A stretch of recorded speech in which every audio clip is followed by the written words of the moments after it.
All right, everyone. Welcome to our Senate meeting today. Today is September 15, 2021. My name is David Muñoz-Sarabia, and I am the Speaker of the Senate. So I welcome everyone to the Senate chamber. And of course, I welcome everyone that is tuning in via Teams. Welcome.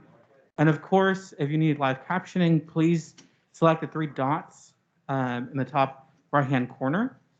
And everyone make sure that if we're in the chamber that we have a microphone, that we press and we wait until the light turns green and speak slowly, clearly, directly into the mic so our live captions can be more accurate. And let's make sure there's only one speaker at a time.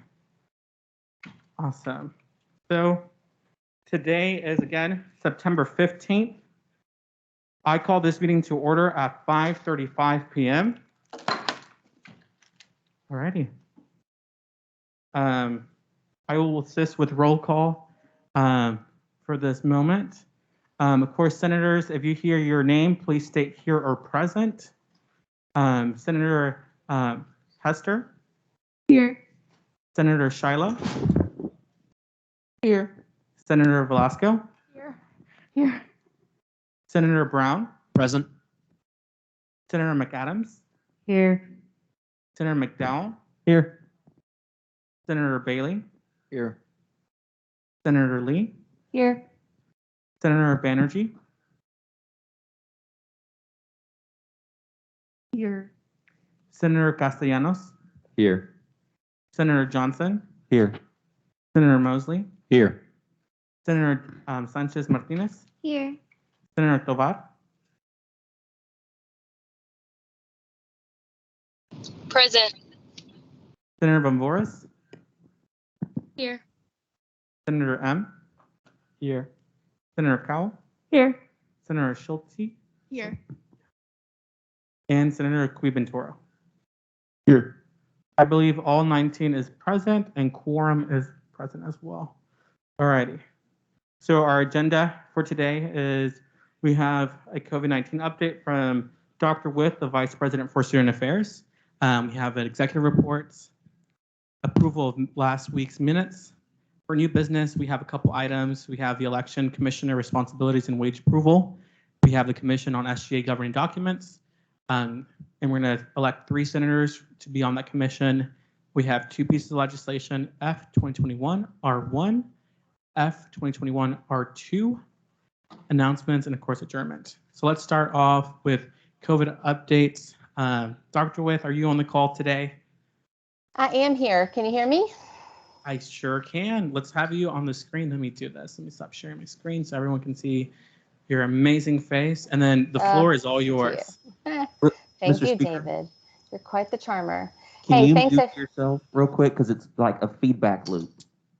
Do you hear the feedback? Yes. Give me 1 second. Dr. With, you go ahead. Are you sure? Okay, just want to make sure. Hi, everybody. Sorry I couldn't be with you in person today. Was not feeling well last night and thought it better that I stay at home today just in case. So let me give you guys an update of where we are since we talked last week, and then I'll open it up to questions that you all may have. I'm going to go from the Health Alerts website just like I did last week. So if you paid attention to what we posted, our weekly count our active case count as of Friday was 148. 111 of those have direct impact to campus, 37 do not. 99 of those with direct impact are students, and 12 of those are employees. Continuing to track all these cases, and contact tracing is keeping up with that process. We've had a total of 590 active cases since August the 13th.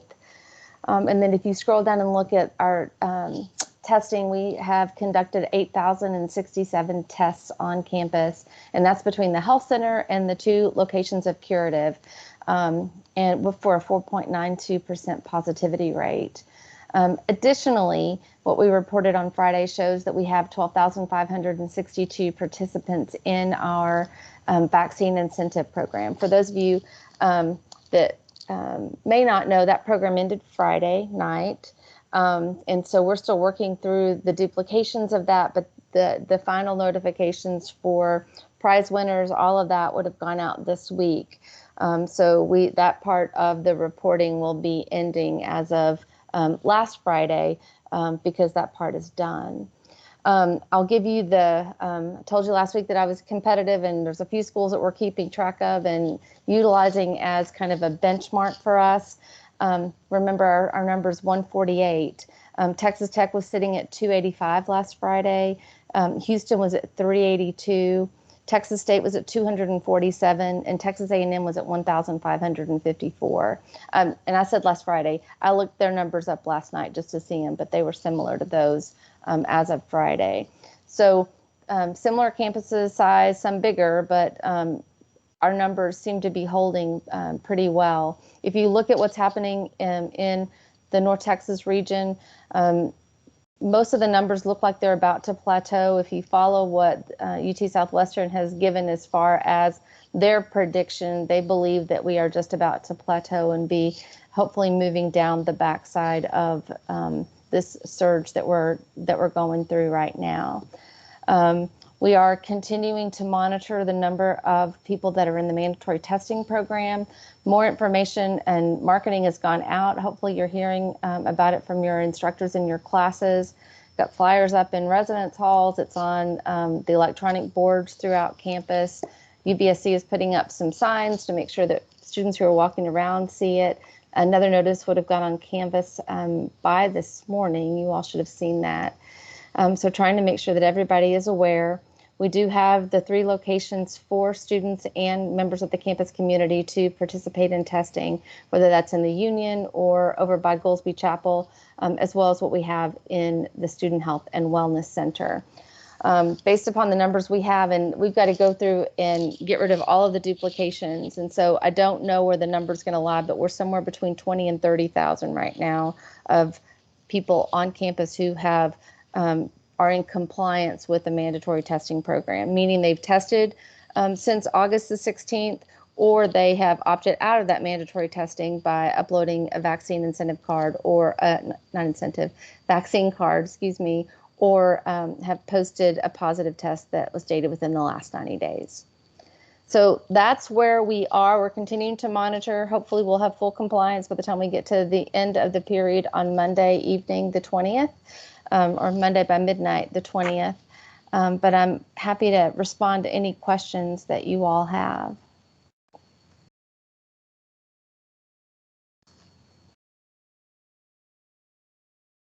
Thank you again for coming to come talk to us about this. My question is, I did not write the number down of our 148 is what we have this time. What was the number last time? Have we risen or have we stayed the same?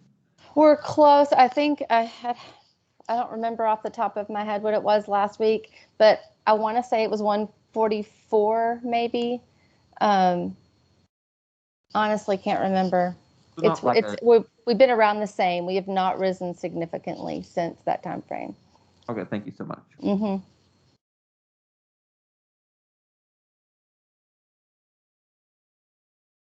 Sorry. Bricia in the back, go ahead and ask a question. Thank you, Doctor, for being here. I was just wondering, what are the policies or protocols that are in place for international students who don't have a family to stay with or a quote unquote contingency plan? So we are working with folks who don't have a place to stay or have a place to, if they live on campus and they don't have a place to quarantine or isolate. We have not turned anybody away, and we've helped everyone to identify a location. I told you guys last week, and I'll tell you guys again, please, if there's somebody that feels differently, to let us know. But I have not received any information to the contrary. So we're going to help anybody who is a resident on campus to identify a place to stay if they must quarantine or isolate, and are committed to doing that. All righty. Any other questions? Senator McDowell? Thank you, Mr. Speaker. Dr. With, you said last week it was mandatory for freshmen to live on campus. Are there exemptions for this? And if so, where are they publicized? So yes, there are. It's when you apply for housing, you have the ability to live at home if you live with a family member. There's an exception to it. I'd have to go to the website to be able to pull it up to see it. But yeah, it's there and pretty prominent. And we do have students every year who elect to live at home or with a family member in the area as opposed to living on campus. And surprisingly, the number was pretty close to what it's always been, even this year during COVID. I don't have those exact numbers in front of me, but I can get them for you guys if you'd like them. All right, now there are questions, so we'll go back in with Senator McDowell. Dr. With, so what you're saying is the only exemption are for freshmen who can live with family. So I think if I heard the question correctly, the question was freshmen are required to live on campus. They are, and the only exception is yes, if they live with family in the area. And so obviously difficult to commute when you're not in the area, but that is the exception. Thank you, Doctor. Uh-huh. All right, Senator Tovar, go ahead. Quick question. With freshmen that are required to live on campus, would there be any exception if the students were having financial struggles? So we look at every single situation when students come in, and not to make it a hardship. In fact, my experience is that students that are having financial difficulty would like to live on campus and are seeking support and help to be able to do so. But the intention is not to create a financial hardship for students. Those that have financial issues in many cases qualify for financial aid and utilize that as support to live on campus. But we have not forced somebody to live on campus, to my knowledge. If there's a specific student or question, I'm happy to talk with you afterwards or talk to that student about it if you'd like. Yes, ma'am. I'll contact you later. Okay, sounds great. All right, any more questions for Dr. With? All right, no, I do have her contact information on the screen. And of course, best way to contact her if you need to set up a meeting is contacting her executive assistant, Sandy Howell. Her email's on the screen. Dr. With, thank you again for coming out and providing our weekly COVID update. Happy to be with y'all. Thanks for having me. Y'all have a good meeting. Take care. Wear your masks. Be safe. Bye. All righty, and let's move on to the next item on the agenda.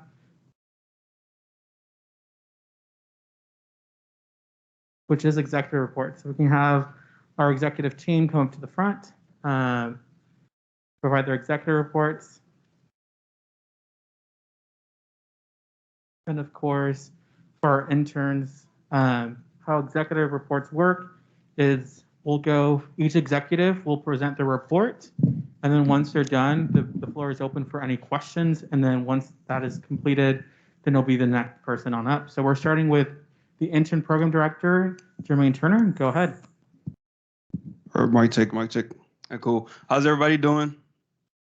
Good. Are y'all excited to be here? Yes, y'all don't do this every time when I get up here because y'all got to be excited and happy, or at least act happy to be here. But it's good to see Senate today and all of our interns. Interns, please stand up real quick. Say, what's up, Senate? So the interns are here. Y'all all look nice. I'm very glad that y'all could be here today. Okay, cool. Y'all can sit down. Okay, cool. I'm gonna keep my report really short. For intern one-on-ones, I did start that form, as I mentioned to y'all last week, like I would on this past Friday. That will start next week, where I will start actually accepting the one-on-ones to talk with the interns about their goals, how their Senate shadowing has been, Senate legislative assistant has been going, and also their executive board shadowing, and just applaud to all of you who have been putting in the working effort to make the interns experience as best as possible. Also, I will be meeting with David on Friday to talk about the replacement because I do know that we did have two senators that did leave. And so we will talk about the adjustment for the interns that will impact. The intern mixer was on Monday. It went really well. Interns, how did y'all feel about it? It went really well, right? We had a really good time. It was really good food. We had some of our executive staff there as well, and it was just a mixer that helped educate our interns about how to network at special events and things like that. So it was really great. I've heard great feedback from them and also the executive members that were there. So I think that they'll be very successful when they go outside of SGA to mixers and dinners with alum and then whoever else. And then lastly, our next meeting, which is this upcoming Monday, will be the meeting where we'll go over how the Senate and executive branch work. As far as the executive branch, Devin will be there for that. And then we're still looking for one more exec member to help him with the executive side of how the executive branch works. And then David and the Senate officers will be responsible for putting together the presentation for how Senate works. So that will be how things will work for our next meeting in those regards. And that is my exec report. All right, thank you, JT. Do we have any questions for our interprogram director? Senator Quibentor, go ahead. Thank you. Director Turner, it seems that one of my constituents who was a member of the intern program had to drop because she had I think a chem lab at the same time as these Senate meetings. Mhm. Are there going to be any programs for her and other people who might be interested in getting involved with SGA in the spring? Okay, cool. As far as the intern program specifically, we are looking at options for the spring. Me and Casey and Devin are still trying to work through that to see if it is a possibility to add interns in the spring. Currently, we don't have an answer for that just yet. We want to make sure that the current interns are having a good experience, and if there's no need to shift or change, then we won't. What I will say is, though, with your constituent, Richie, we did give her multiple options of other things she could do inside of the SGA. Maya even personally sent out an email of all of our opportunities, and I met with her one-on-one to give her all the opportunities of committees that she could join, also applying for the Senate in the spring or doing anything else within SGA. So we did lay out all the opportunities outside of the intern program for her. Any other questions for JT? No? All right, thank you, JT. Up next, let's have Casey presenting Alexa's report. Whichever one, Matthew, and I would be doing a Matthew's and Alexis's. Sure, that works. All right. I do have some bad news. Unfortunately, Matthew is a little sickly this week, so he has not been in the office. But so with him not being in the office, he's been working on a lot of visual stuff on his own. He has put together right now a team of 3 individuals for his comms team. So that's exciting, and he's starting to get them onboarded and ready to go to start creating graphics and get going. Something that's high priority to him right now, and what he's working on at home now is he's making some questions actually for y'all. He sees it very important before he gets fully into a full brand change of how we communicate through social media. He does want to talk with y'all, so he's making questions and seeing what's going to pull the best information for that process. So yeah, he's been creating a to-do list for his team, making sure that they're good to go and being able to get going in their position. All right. Any questions about comms? Senator Velasco?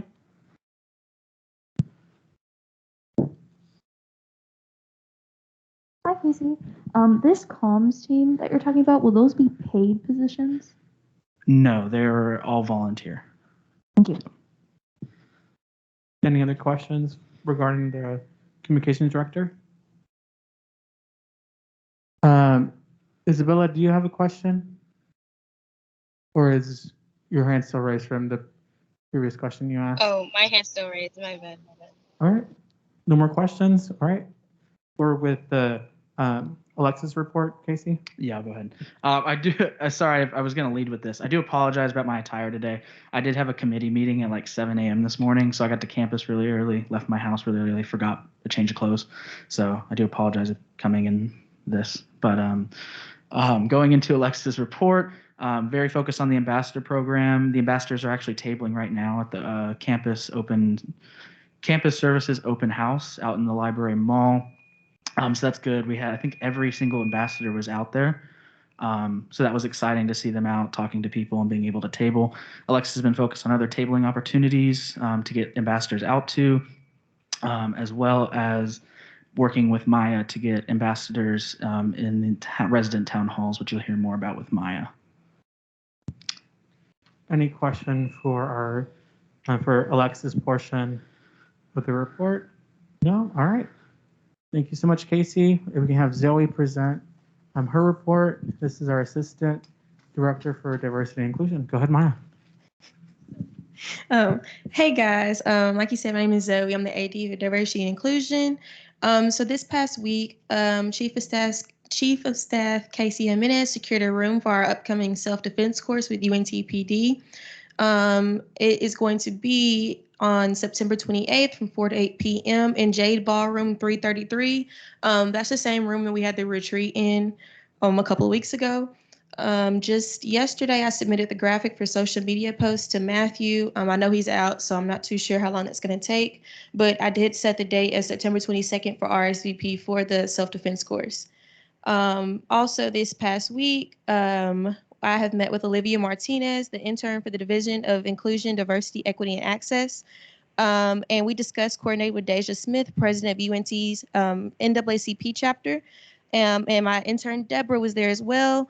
And we're trying to basically circle them in for upcoming projects that she has that kind of centers around students who are of the white race, and it is to hold them accountable for Black voices and accessibility on campus.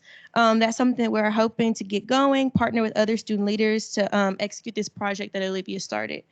I also met with Jocelyn Siberin, the president of Latinx Hispanic Student Union, on Monday. I was joined by Deborah for that as well. We discussed room booking, conflicts, and resources for the Latinx Hispanic dance group here on campus, as they've been having a range of issues with securing a room for their weekly practices.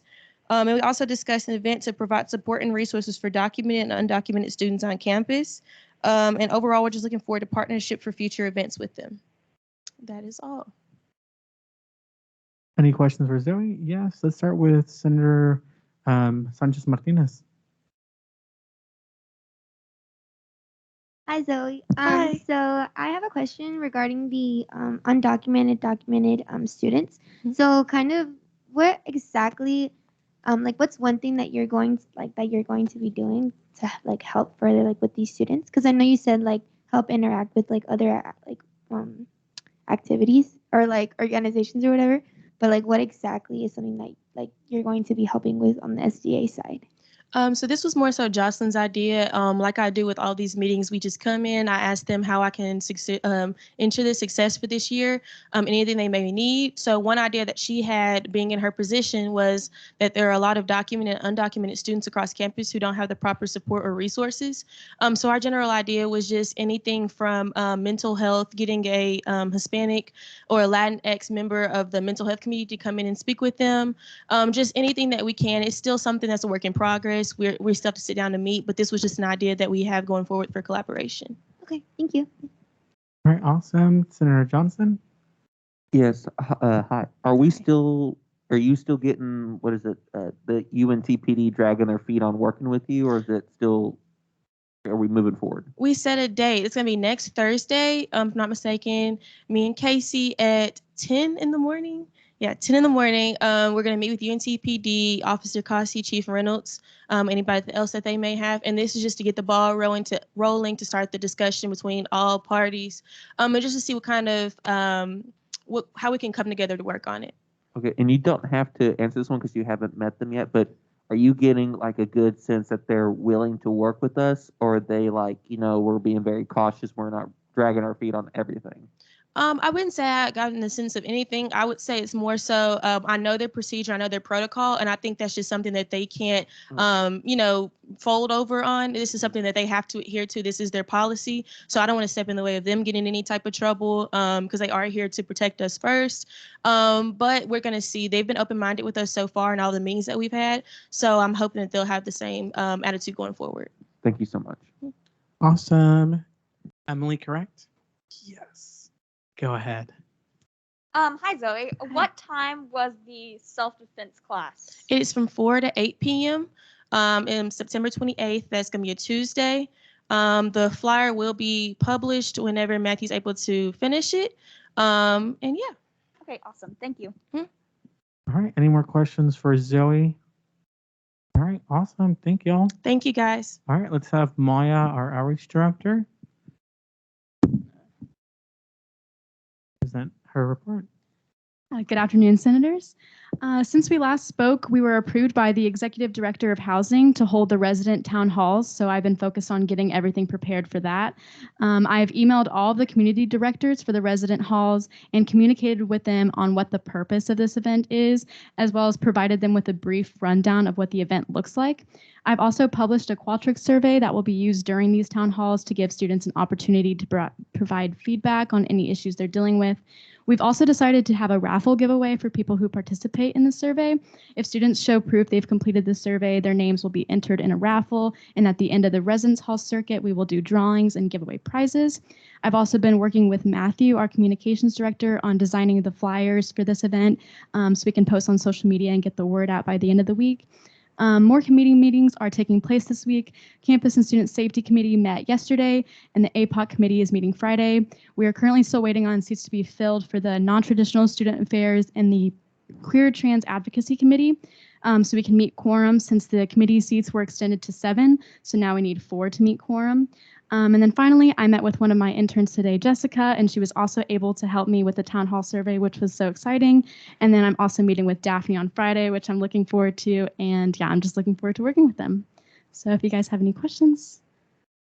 Any questions for our outreach director? Awesome. Thank you. No? All right. Let's have Bella, our student allocations director, give her report. Hi, happy Hispanic Heritage Month, first off. Good day, good day. All right, jumping in. Eagles Nest is now allocated $5,308.06, which means we have $53,380.13 left for the year. A lot of money to spend. Route committee meeting started this past Monday. They completed onboarding. I'm really happy with this group of people. I'm excited about the year. Resource meetings are now in Lang 323. We had one this past Tuesday. That's going to be the location for them the rest of the semester. Eagles Nest Committee has met twice now. They approved 3 applications at their first meeting.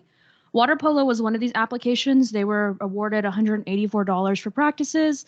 They declined the offer from the Eagles Nest Fund. I do not know why, so that's a question. I don't know the answer. Here are the current events funded by Eagles Nest that are upcoming. BSU Community Day will be on Sunday, September 19th from 1 to 4. BSU inauguration will take place Monday, September 20th from 6 to 8. TAMS Medical Society 5K will take place on Saturday, September 25th at 8 a.m. These are all Eagles Nest funded and sponsored events. BSU had been allocated $13.90 for a zip line for Community Day. The zip line was not in good standing with the state of Texas, therefore we could not fund that. The Eagles Nest Committee met last night for a reallocation of the zipline funds, and they approved $764.71 for pizza and water for the event now. The Eagles Nest Committee will meet next week to possibly approve another Eagles Nest application from the Composers Forum. The 3 events I just listed previously will have their marketing materials posted on SGA social medias. Per Eagles Nest policy, I've sent them to Director No for publications. He's obviously sick though. I'll be meeting with a few organizations Friday to help them walk them through their Eagles Nest application process. I've currently just been working with the orgs that have already been approved to get their paperwork, make sure that they have their marketing stuff, they're picking up all their supplies we buy, regular stuff. I'll be hosting a resource meeting at Discovery Park on Friday, September 24th at 3 p.m. RALP has not had any applicants yet. This isn't crazy. The RALP application process takes a while. You have to figure out where you're flying to, where you're going to stay in a hotel. You have to get letters of recommendations from teachers. So that process is a little more lengthy. I've talked to about 15 students now about RALP, so I am expecting applicants for it though. Email me at Eagles Nest or ralp@unt.edu if you have any questions, or ask them now. Any questions for Bella? No? All right. Thank you, Bella. All right. Our Chief of Staff, Casey Menace. You're up. Hello, everyone. I'm back. So it's been a little bit of a hectic week, but still planning to stay the student body. We look like we're going to be pushing it around early October. That's what our kind of target date is. We've reached out to GSC about it to see if we can get them involved, because as SGA, we'll have a state of the undergraduate student body. If GSC would like to get involved with us, then we'll have a state of the student body. Much nicer to promote, a lot of less text. So it's a lot, I like that. I'd rather have that happen, but still planning that trip for Frisco on Friday. So David and Devin and I will be going out there. I had a union board of directors meeting at 11:30 today. Went well, chaired that with Senator Mosley. Did very well today. I do appreciate his presence in the room. Also had the We Mean Green Fund Committee this morning. That was that 7 a.m. meeting. It was hard to get to, but it was really, really productive meeting and excited for the year. We're working on getting voter registration tables for September 28th because it's voter registration day. I know we've been contacted by the library as well as Denton Votes, so we're going to be working to see what that process looks like, but it looks like we'll have a table out there. We're sponsoring Definitely Dope event within the Def Connect within the ODA. So at the moment, I believe we're going to be paying for $165 in accommodations. I'm still working on that, and looks like we also have an opportunity for a cash cab within the Student Money Management Center, where we might have possibly a senator or someone within SGA co-hosting this cash cab event. We're still working out the details with them to what that looks like, but that's happening. So last thing, I know you'll probably saw an email from me. I sent an email about intramural sports, not required, but something to look at. I see it as a good opportunity for SGA to be out in the public, be able to outreach to students, just be present, really. Of course, it's not required. If you have interest in it, fill out the form. If you have any questions, you can always email me at sjacos@unt.edu. Any questions at all over any of my report? All No right. questions. All right. Appreciate Thank you, y'all. Casey. All right. Devin, SGA president, you're up. Not gonna lie, this is gonna be a little last minute, so sorry. So a few things aside from what's on the agenda for this week, which I've spent quite a lot of time on. I've been doing some other stuff. So as Maya said, we did get the town hall schedule finalized, and so I'll be doing some of the logistical stuff with Maya on the back end on that. We had our first interview for the Advocate General position. We are still very much needing applicants for the judicial branch, so if you know someone who's interested, please let them know. You need to be a junior and in good standing with the university. We had our first Fine Arts Series committee meeting and our first Fine Arts Series event. Both of those went very well. Beige Cowell, Senator Beige Cowell is actually on the committee too. Very excited to see her there. And to see them there. And yeah, I think this is going to be a really good opportunity throughout the year, the Fine Arts Series. If you want to learn more about it, please reach out to me. We've got a lot of good stuff coming this year. I got a student in touch with the assistant VP for SFS because they were having issues with grades affecting their scholarship, and because their scholarship was affected, they couldn't pay for classes, and because they couldn't pay for classes, their transcript was being restricted. So we had a conversation with the admin in the SFS office about how we can best accommodate students who were impacted through COVID-19, particularly in the context of this student, but also as a conceptual matter.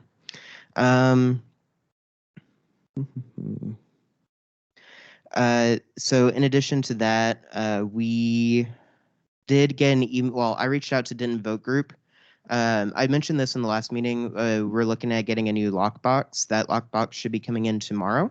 And so hopefully tomorrow we'll be able to start collecting voter registration cards. Now, we still need to figure out the logistics on making those available to the student body, but this is the first tangible step in making sure that we're getting students registered to vote on campus. And I do appreciate Denton Vote Group for cooperating with us on making that happen. We do have a new survivor advocate. That's the second one at UNC. We've been somewhat involved in that, and so congratulations to them. Um, like I said, this is kind of last minute, so I do apologize. I've had a number of meetings today. If you went to the Founders Day event, you might have heard from a speaker named Deborah Bell. Deborah Bell was actually a member of the SGA back in, I believe she graduated in 75. And so I'm looking to have her provide a verbal history of her time in the SGA. And so I'm looking forward to that. We're still doing some scheduling on that front. If you haven't seen, the staff section of the website is updated with the new photos. So if you want to see your face on the website, be sure to check that out. We're also working with the library on a project to create a special collection for SGA archives. That's not finalized, but that's something that we're looking into. And hopefully we'll be able to retain our records a little bit better that way. And yeah, I think that's about it. Yeah, that's about it. So are there any questions? Senator Brown. Hi. So I've noticed that not all of the students on the members, not all the SGA representatives have their email listed. Is this something that is a work in progress? Yeah, and I'm not sure I can answer that. Yeah, go ahead. So because Matthew is not in the office, I'm assisting Matthew what he can't do. I do apologize for that delay. I'm doing the best I can to really get everyone on the website. For example, let's say if I click on your profile, I'm doing the best to make sure that there's information on your page, which has never been done before, especially adding in your major, because I think that's more important. And of course, thinking of new ways to be more interactive. For example, if you introduce legislation, having underneath your page. So I do apologize on that front. I've been juggling a lot, but be patient with me. I will try to get everything on the website updated. But back to you, Devin. Did you have something else, JD? Just as a follow-up, you mentioned when you click on somebody, it shows their information.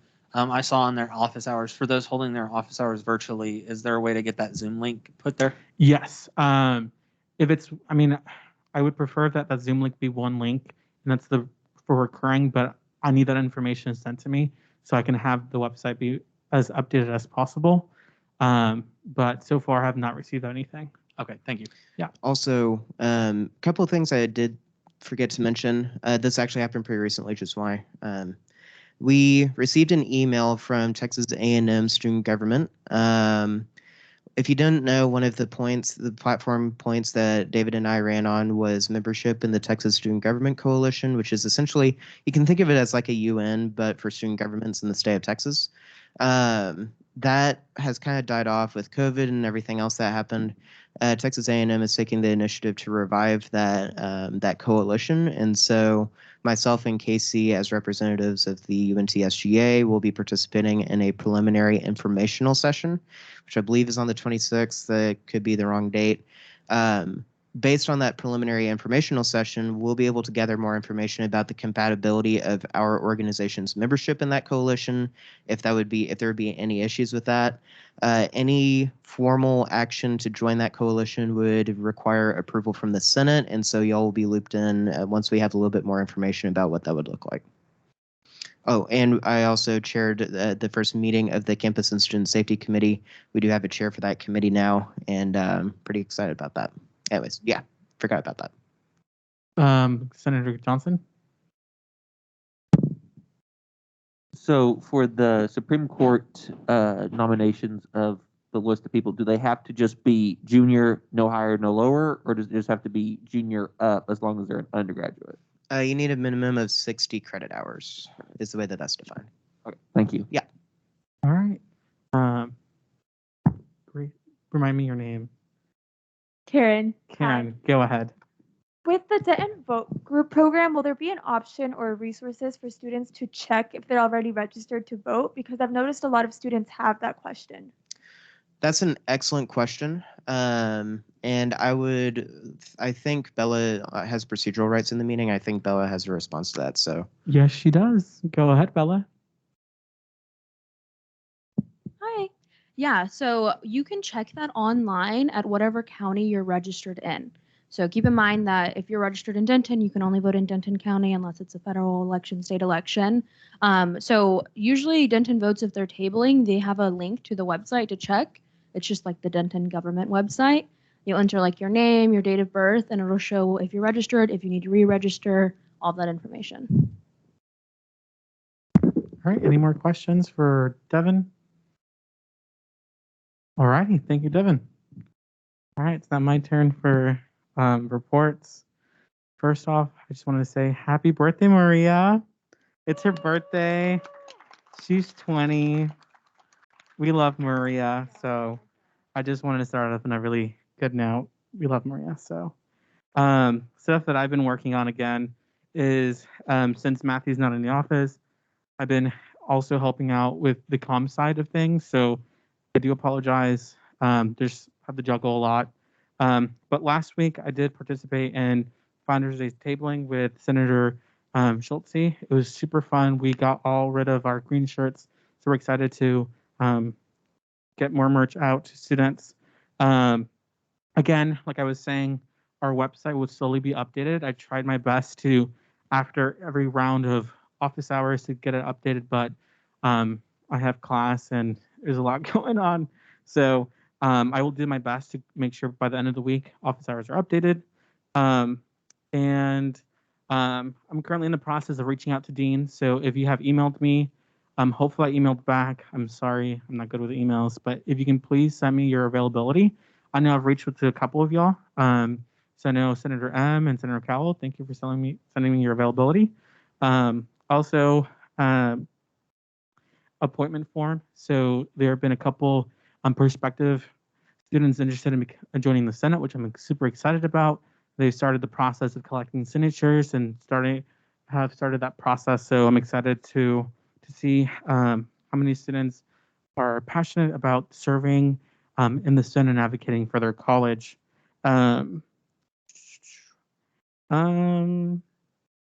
We also met with Chancellor Rowe. Devin did not mention that. So we had an amazing conversation with a chancellor for UNT system. She is an amazing woman. We're look forward to meeting with her again. So thank you, Devin, for allowing me to sit in on that meeting as well. In addition, so helping Devin out with undergraduate student body, or the undergraduate student body, been helping a little bit on that front on planning wise. Also, this week I did 3 senators did resign. Sad to see them go. It was a rough day getting those emails, but I wish them the best of luck, and they're always welcome. And I've talked to or sent them emails. They're always welcome. They're always welcome to be in the office. I'll always be here for a resource for them. And then I believe that is all. Oh, last thing. I did have a great fun time with the interns at the intern mixer. Shout out to the interns. Y'all are amazing. I did start chatting with Modesta. Modesta, you're awesome. So just want to publicly throw that out there. But of course, y'all, if y'all need anything from me, Fridays are the best days. If not, reach out to Casey to find out if I'm there or not. But you can always reach out to me at sgavp@unt.edu. But is there any questions for me at all? I know we'll cover a couple items on today's agenda, but any questions so far about anything? All righty then, let's move on to the next item on the agenda. Approval of minutes. So from last week, let me get that pulled up for y'all.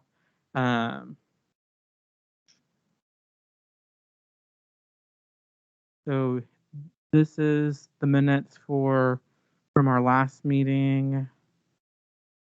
If it's okay, let me do this. Sorry. Let me close some of these tabs. Teams. Awesome. So this has been. Were there any issues with our minutes going down? If not, then they're approved unanimously. Awesome, awesome. And then just in case, the voting record attached. I do appreciate Maria for being awesome and having that provided as well. Let's see if you, let me share that again.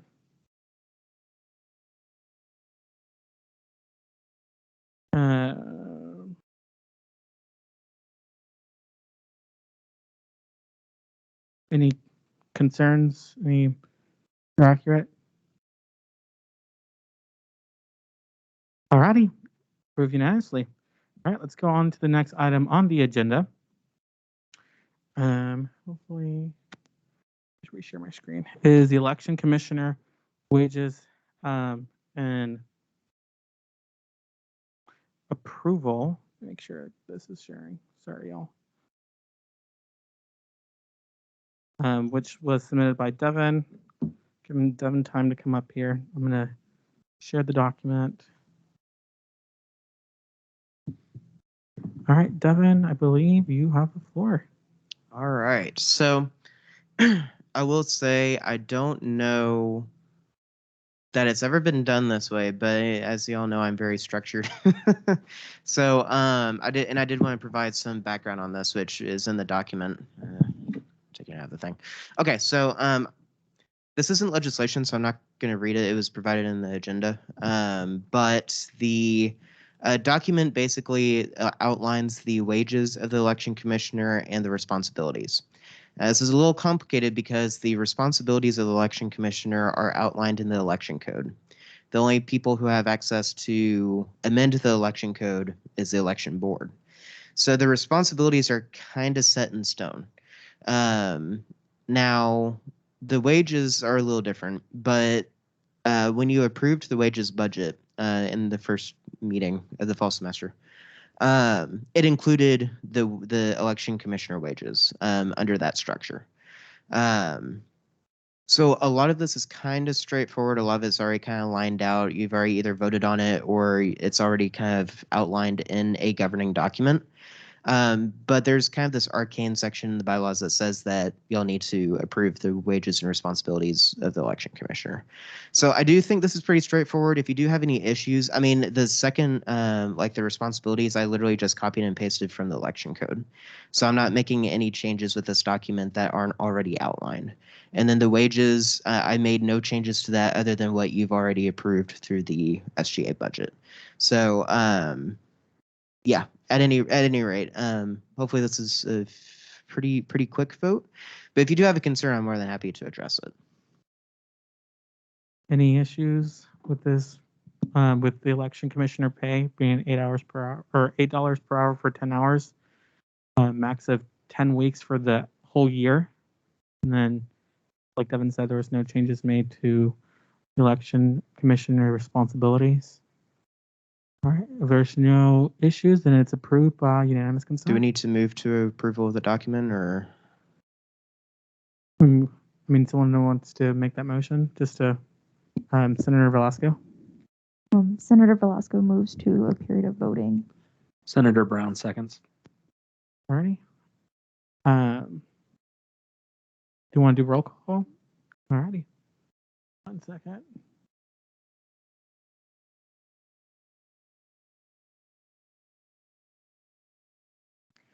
Senator Hester.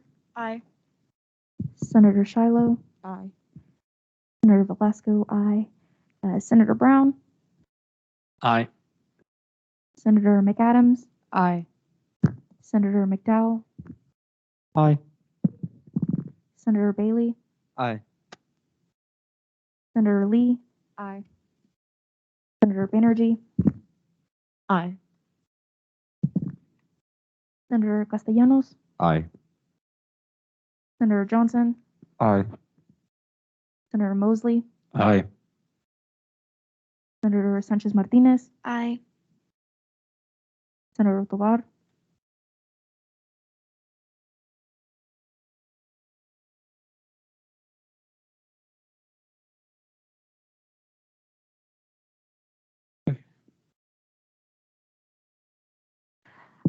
Senator Van Voris. Aye. Senator M. Aye. Senator Cowell.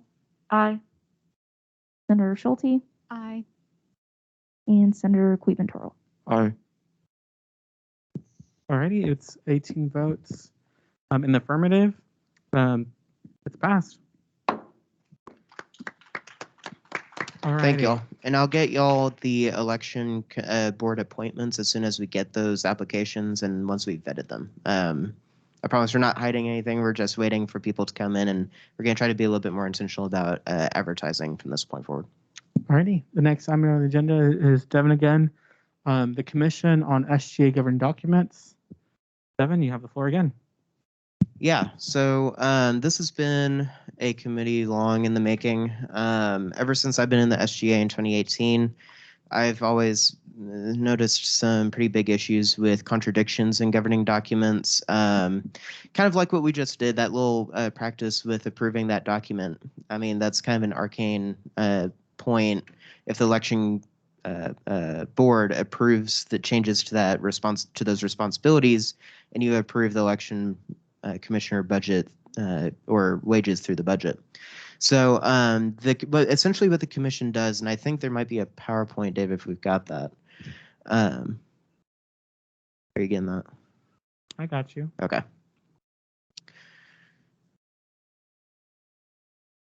All right. So the commissioner is the commission is essentially 3 exec members, 3 senators, and 3 non-SGA members, totaling a grand total of 9 members.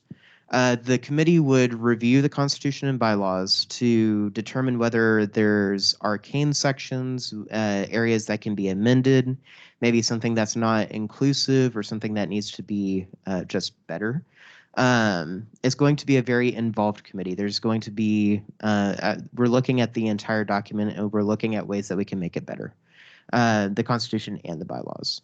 So as the purpose says, deliberate and offer suggestions for amendments to the existing governing documents, conduct public hearings, no less than 3, to obtain student input on the amendment of governing documents. That's not, so in other words, this is not something we want to do in a vacuum, right?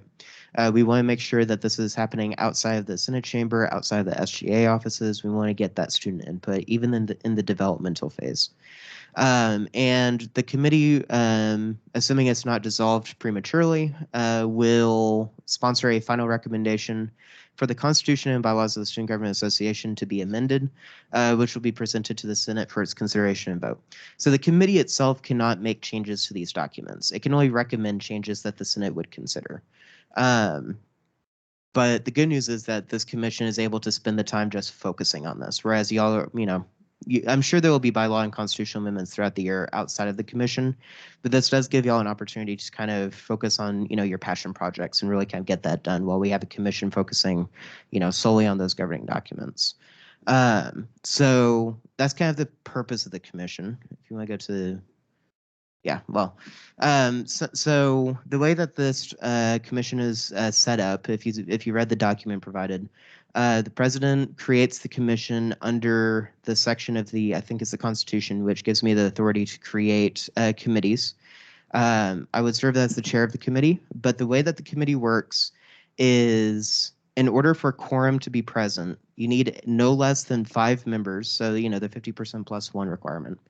And you can have no less than 1 exec member, 1 senator, and 1 non-SGA member. So in other words, you can't have all exec and all senate overriding a non-SGA. You would need at least 1 of each of those 3 groups to be present.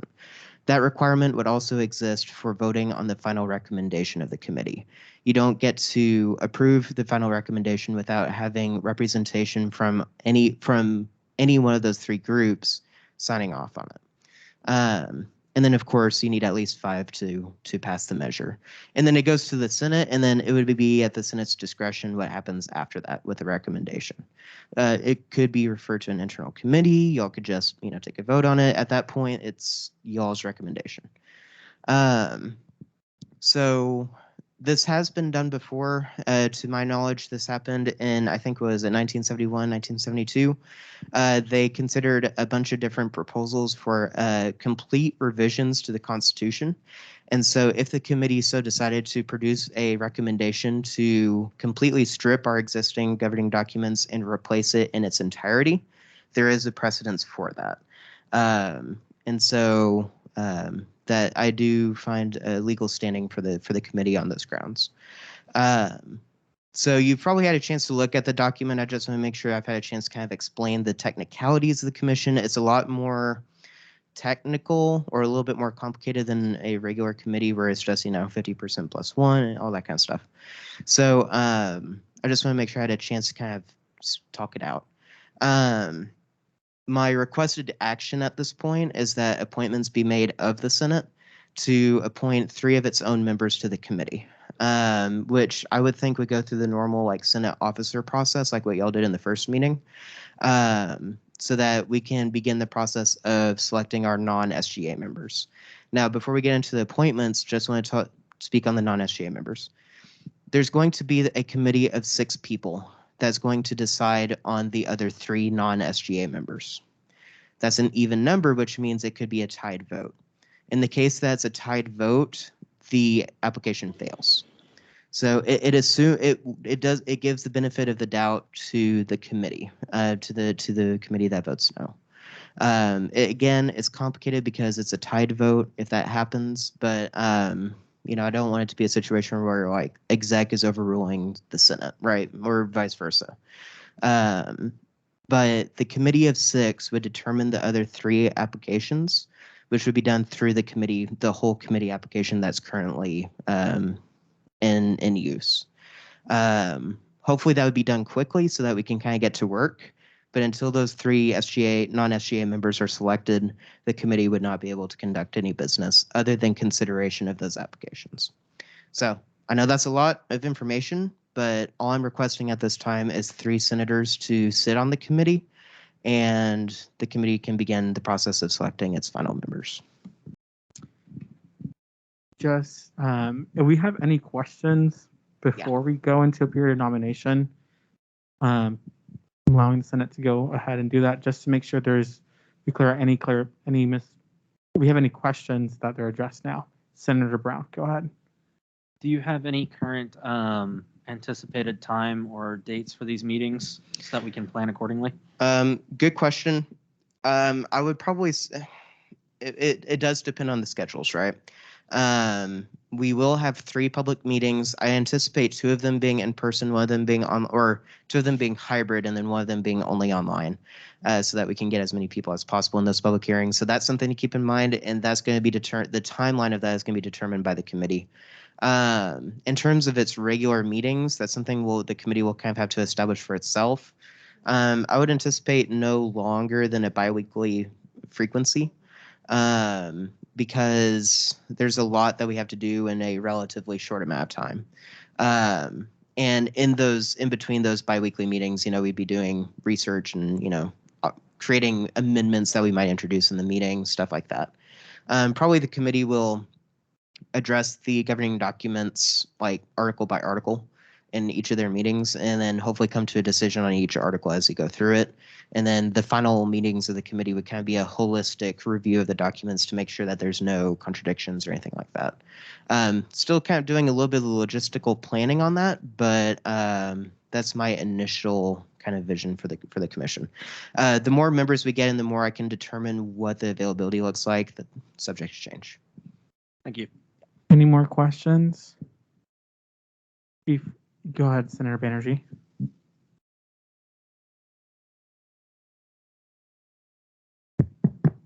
What will the application process be like for the non-SGA members? So non-SGA members, they'll sign up for this committee like any other committee. And you all have signed up for committees, so you know what that process looks like. The exec is the one who receives those applications. Exec would not be allowed to amend those applications or restrict those applications from access to the rest of the committee. As soon as we get an application, it would have to be added to the agenda for the committee until the members have been selected.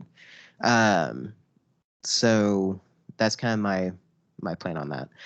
Very similar to, so while the committee structure is different, the application process for non-SGA members should be pretty normal, if that makes sense. Any other questions regarding the commission? Alrighty, before we move into a period of nomination, just want to, if you like to nominate yourself, remember just I move to nominate myself, nominate other people, just kind of a little refresher. Remember, we need 3 senators to serve. And of course, if that's something you're interested, we can do that. But the floor is now open for any nominations. Senator Luke. I nominate Senator McDowall for this. Senator McDowell, do you accept this nomination? Yes. Is there a second? Senator Johnson seconds. Awesome. Senator McAdams. Senator McAdams nominates Senator Johnson. Senator Johnson, do you accept his nomination? Yes. All right. Any more nominations? Oh, and can someone second that for me? Sorry. Senator M seconds it. Thank you, Senator M. Senator McAdams. Senator McAdams nominates Senator Brown. Senator Brown, do you accept this nomination? I do. Is there a second? Senator M seconds. All right, Senator M, thank you. Any more nominations? Senator M. Any more nominations? All righty.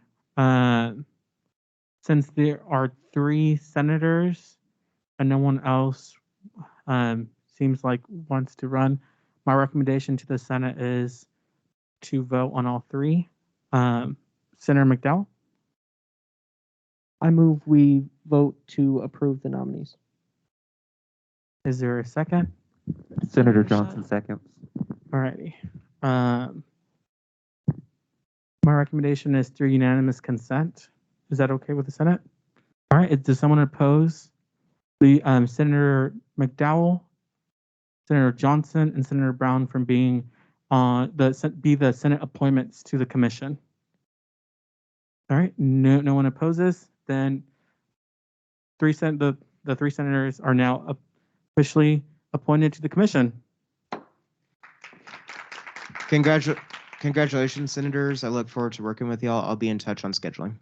All righty, let's go on to the next item on the agenda. Devin, don't leave.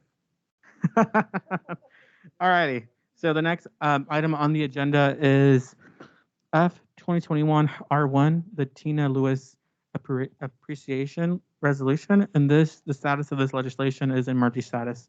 To remind everyone, our senators, what that means is that we read, period of questioning, debate, discussion, and then we vote. So we're doing that all process all in one for this piece of legislation.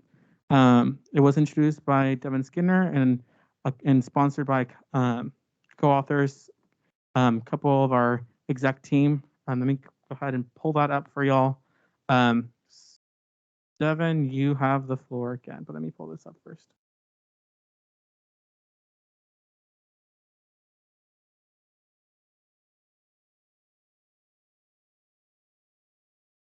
Alrighty. All right, it's set up. Okay. Pretty sure. Yeah, I'll read off that because I'm not sure if this is the latest version. Okay, so F 2021-R2. Can someone? I recommend someone to make that amendment. Senator Velasco.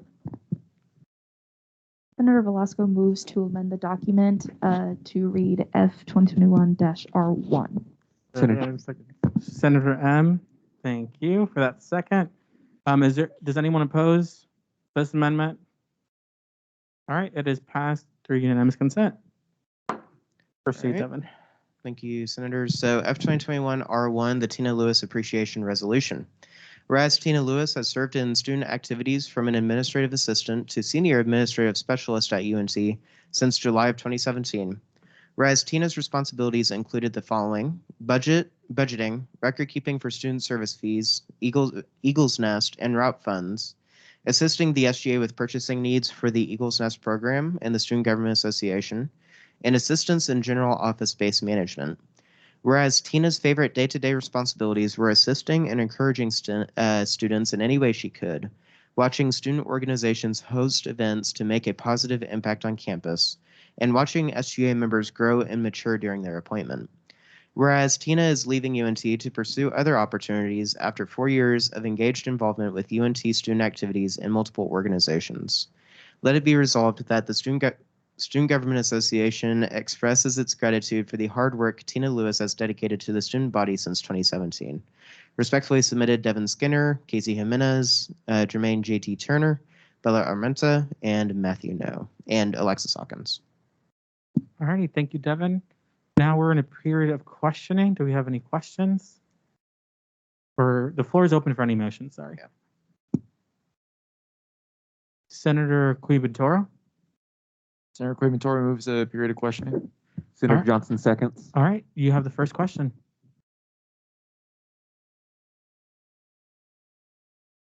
So was Tina Lewis a cool person?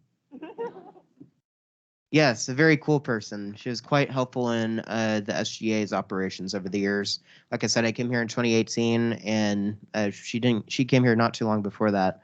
But even on the outside looking in, I knew that she was very involved with making sure that the SGA ran smoothly. So, Senator Velasco. Senator Velasco moves to a period of voting. Senator Lee seconds. All right. Since it's a piece of legislation, it will be through roll call. So let me get my PowerPoint going.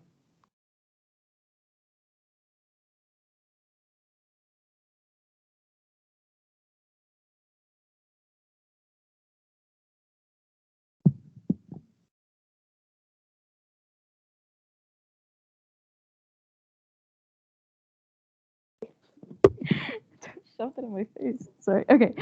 Senator Hester. Aye. Senator Shiloh. Aye. Senator Velasco. Aye. Senator Brown. Aye. Senator McAdams. Aye. Senator McDowell. Aye. Senator Bailey. Aye. Senator Lee. Aye. Senator Banerjee. Aye. Senator Castellanos. Aye. Very deep. Senator Johnson. Aye. Senator Mosley. Aye. Senator Sanchez Martinez. Aye. Senator Tovar.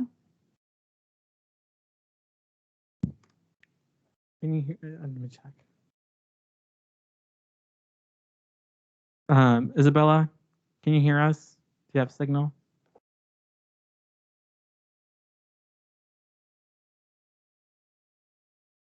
Let's proceed. Senator Von Forest. Aye. Senator M. Aye. Senator Cowell. Aye. Senator Schulte. Aye. And Senator Quibantoro. Aye. All right, it's 18 yes to 1 abstention, so the motion passes. All right. I appreciate your support of the resolution. I'm sure she'll be very happy to receive it before she leaves. All right. The next item on the agenda is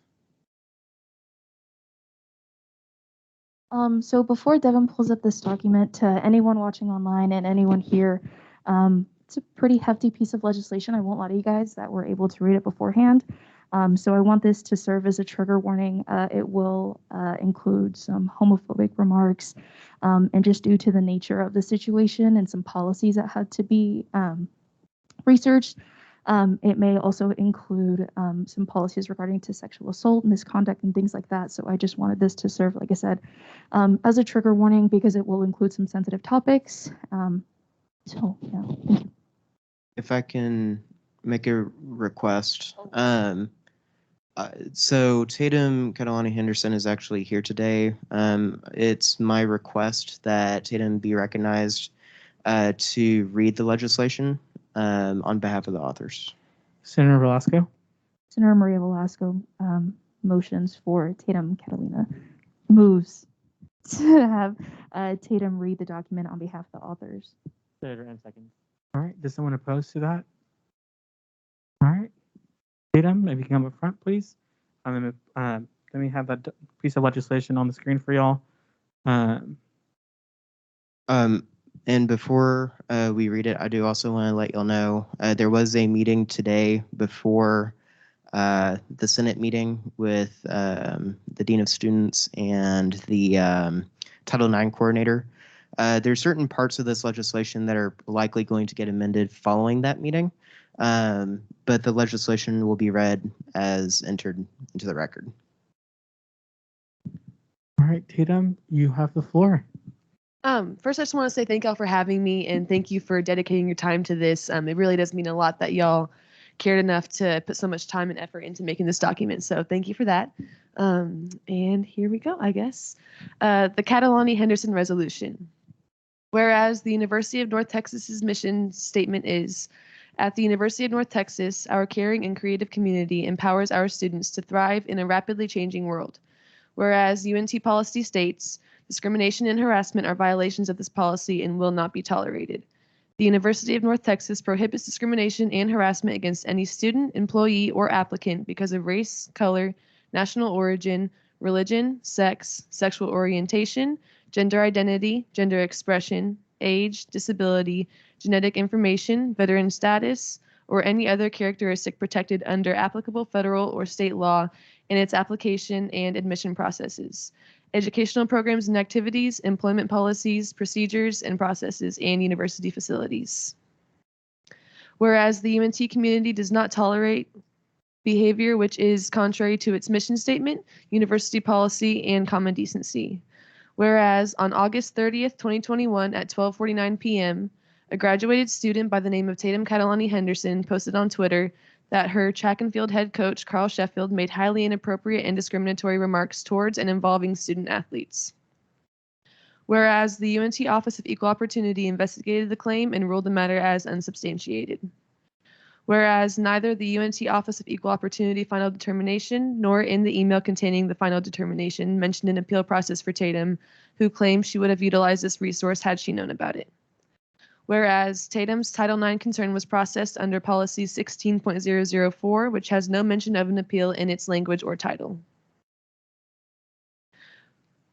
Whereas the resolution procedures for complaints of discrimination, harassment, sexual misconduct, failure to report, or retaliation filed with Equal Opportunity document, which contains appellate procedures despite no reference to appeals in Official University Policy 16.004, only allows for appeals to the respondent and not to the complainant.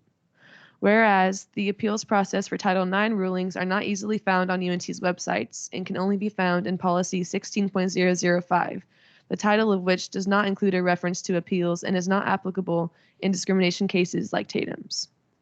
Whereas multiple people have communicated with certain members of the SGA privately that this behavior by Coach Sheffield is not unexpected and that other disturbing statements have been made. Whereas these individuals would only speak on the condition of anonymity due to their fear of losing some or all of their athletic scholarships, a behavior which reportedly is also not uncommon with Coach Sheffield. Whereas there is an environment of fear and mistrust as perceived by certain athletes in the UNT athletics program. Whereas no further action has been taken by UNT administration to address the concern which athletes and students alike now face with this new information. Let it be resolved that an exception be made to university policy to allow for an appellate consideration of Tatum Catalani-Henderson's Title IX case, as an appeals process was not communicated to Tatum at the time of the Title IX ruling. Let it be further resolved that an independent audit be conducted of the Title IX office related to the Tatum Catalani-Henderson investigation to determine whether federal laws were violated. Let it be further resolved that an independent audit be conducted to determine the integrity of practices by UNT athletics and university officials when a Title IX concern is brought forward. Let it be further resolved that a thorough review of Title IX policies be conducted and said policies amended to ensure a transparent and easy to access process for those involved in a Title IX investigation and which give complainants the same rights to appeal as respondents. Let it be further resolved that the Title IX process, including appeals, be clearly and fully explained on an easy-to-access UNT website under the Title IX page. Let it be further resolved that Coach Sheffield's employment be evaluated in a way which respects student-athlete concerns and which would not create an environment of intimidation for student-athletes as the review unfolds. Let it be further resolved that adequate actions be taken to proactively ensure that no retaliation will fall on UNT student-athletes due to any actions of this resolution being adopted by UNT. Let it be further resolved that appropriate university administrative officials release a statement in support of student-athletes who have had these kinds of experiences at UNT, and once again condemning actions which are discriminatory at the University of North Texas. Let it be further resolved that this resolution be sent to the following individuals: Dr. Neil Smoth, okay, what you said, UNT President, Dr. Elizabeth With, UNT Vice President for Student Affairs, Ren Baker, UNT Athletics Director, Carl Sheffield, UNT Head Coach for Track and Field, Eve Shatine Bell, UNT Title IX Coordinator, Natasha Oakes, UNT Executive Senior Associate Athletics Director for Compliance, Senior Women Administrator, and Chief Diversity Officer. Respectfully submitted, Senator Maria Velasco and Devin Skinner.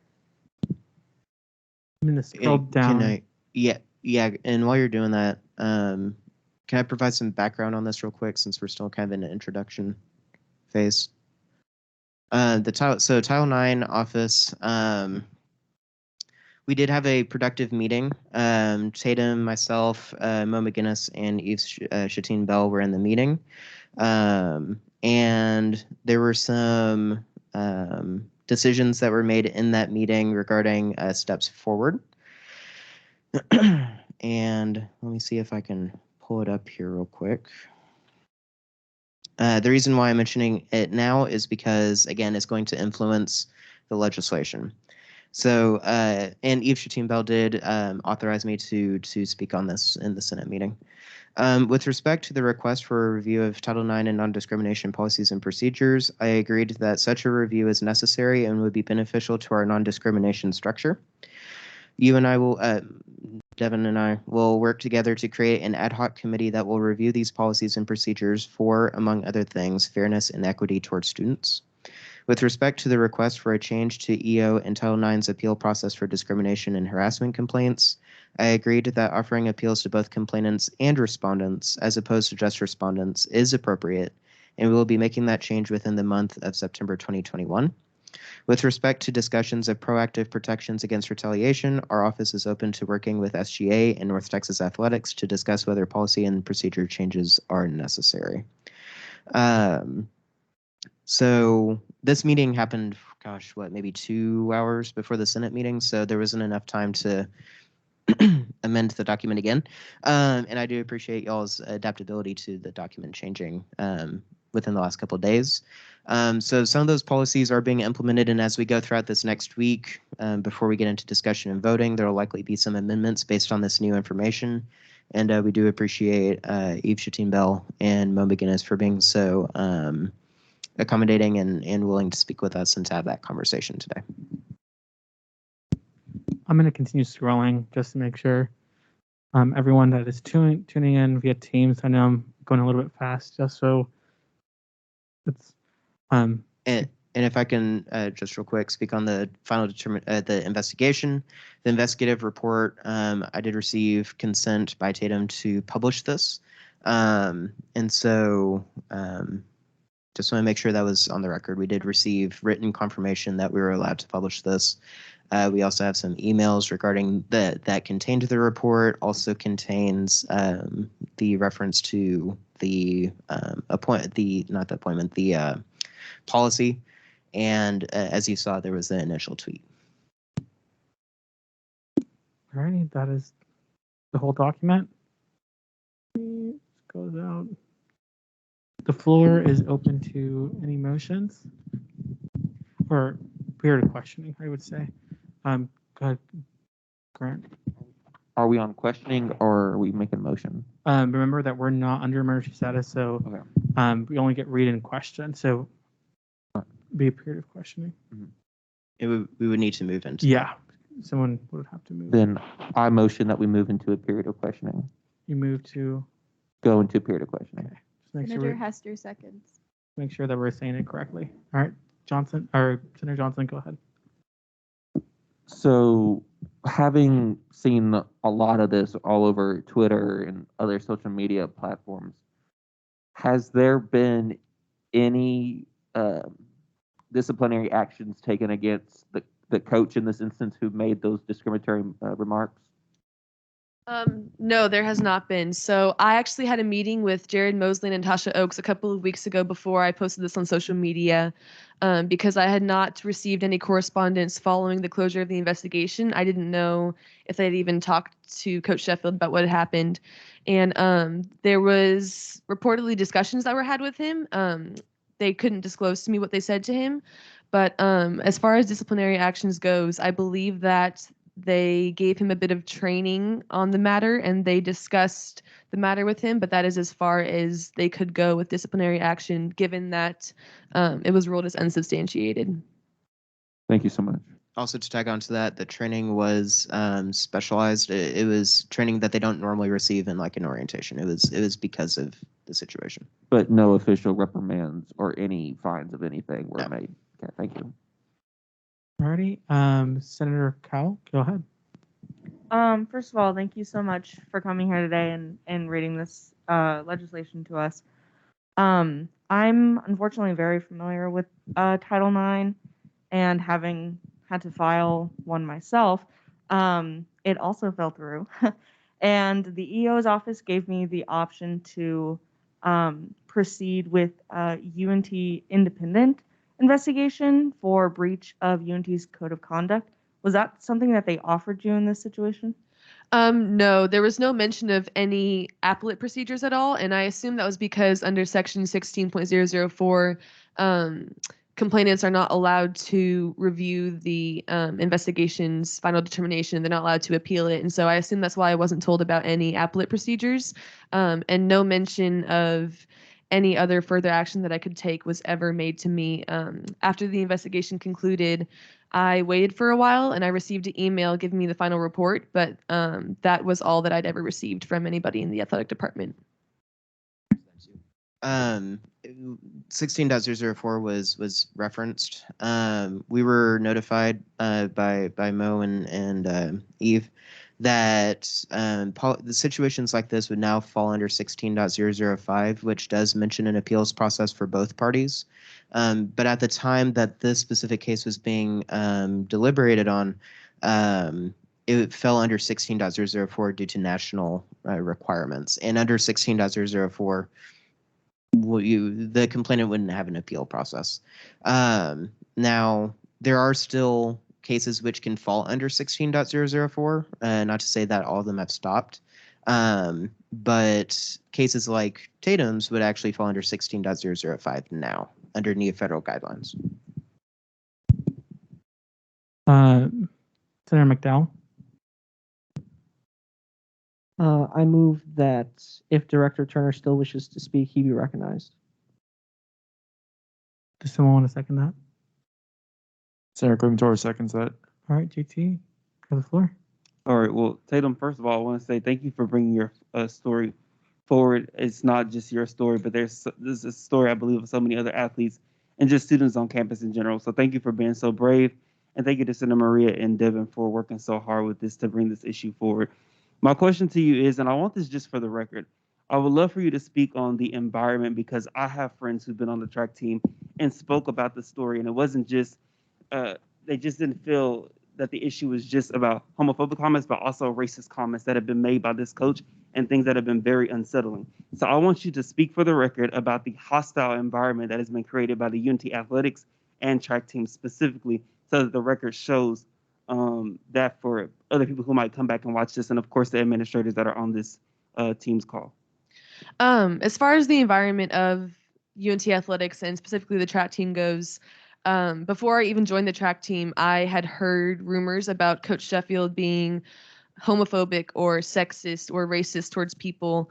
And, you know, with all coaches, you're going to hear grumblings about them. People are going to dislike them. And so before you join a team, you never know what to believe and, who is saying that because of things like playing time and who is not.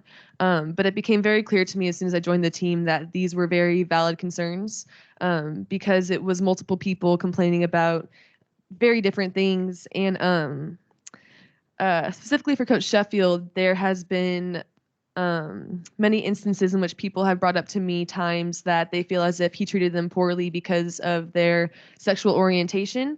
There's been times that people have told me that they feel as if he makes racist remarks towards them, that he tries to kind of impose his beliefs upon them. For me specifically, he told me that, as I put in the tweet, that he would have to think negatively of me if I were gay or if he knew that I was gay. And the implications of the words that he says, not only in my case, but in others, makes it seem as if these aren't just opinions of his, but these are beliefs that he has no choice but to act upon.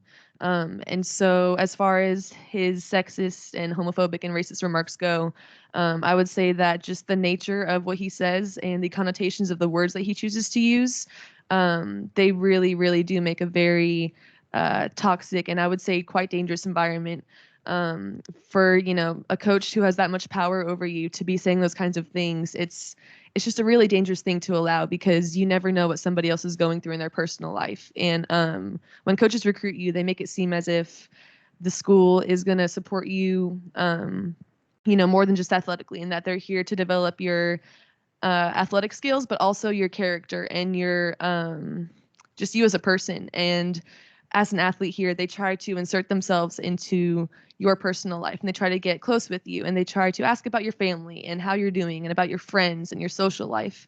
But then they kind of take a turn and they try to use things they learn about your personal life against you. And they make, comments such as the one that Coach Sheffield made to me.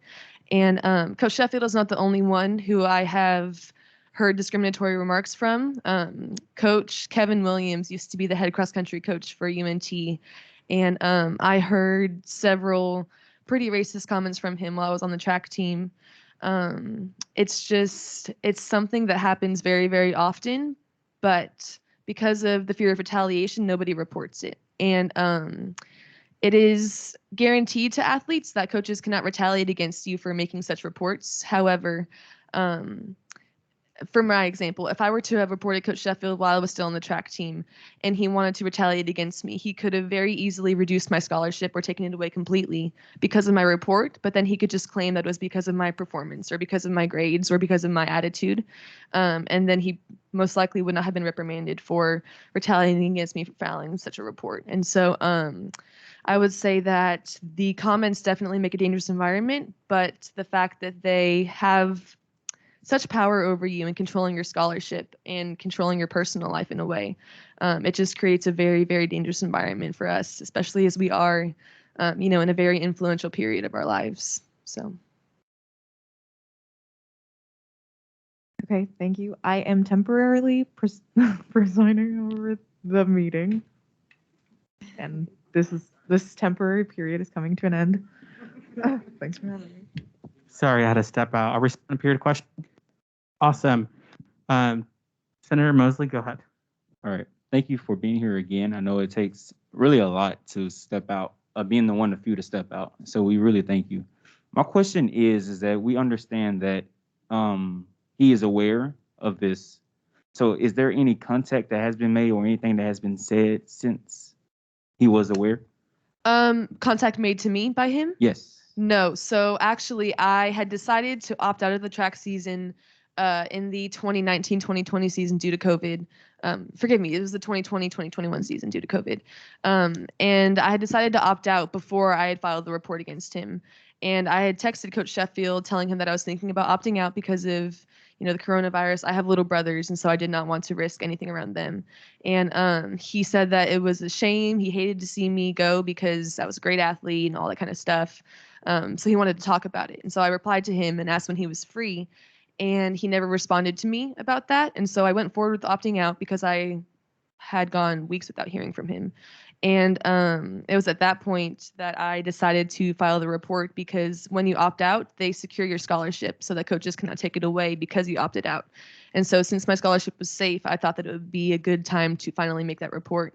But no, when I was talking to Coach Sheffield about opting out, that was the last time I ever heard from him. Senator Cowell? Regarding the legislation, one of the resolutions is to evaluate Sheffield's employment.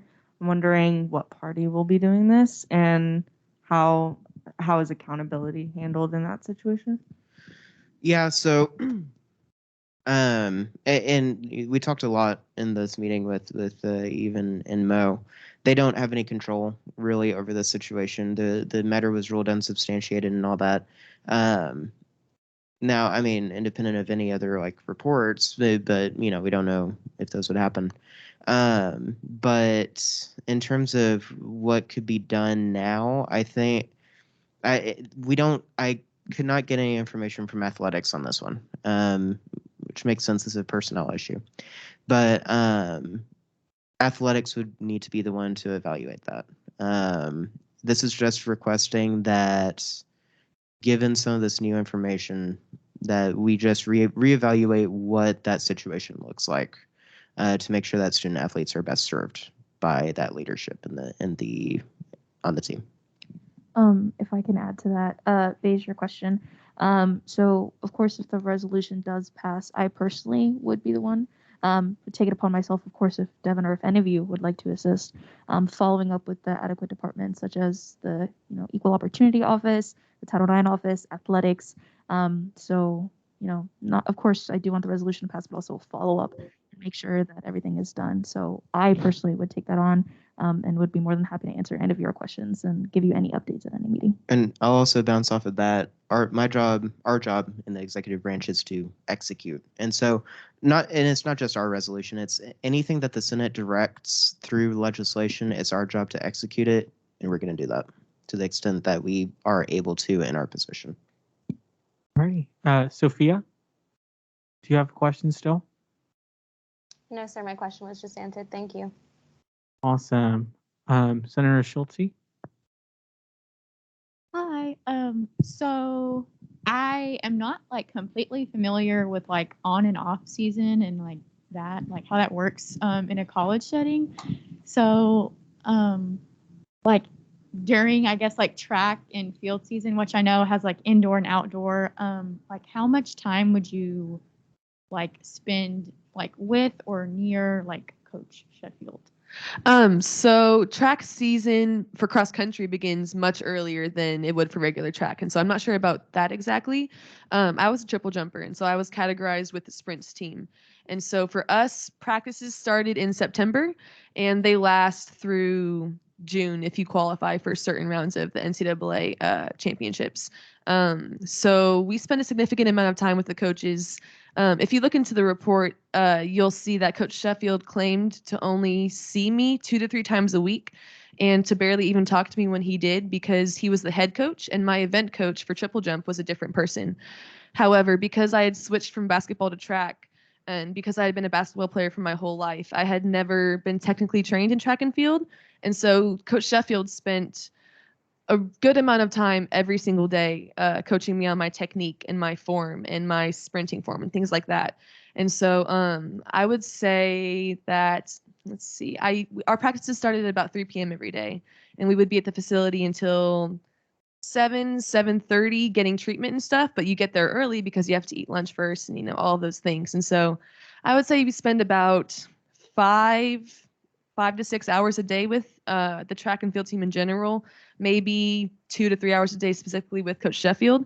But given that he is the head coach, I would say that his presence is definitely felt for the entire time, if not my entire day on campus, because athletics likes to have you present yourself well and represent UNT well. And so I would say that they really have an influence over your whole day, but we do see them for about like between, I guess, 5 and 7 hours a day. Thank you. Any more questions? Senator Cleveland-Toro?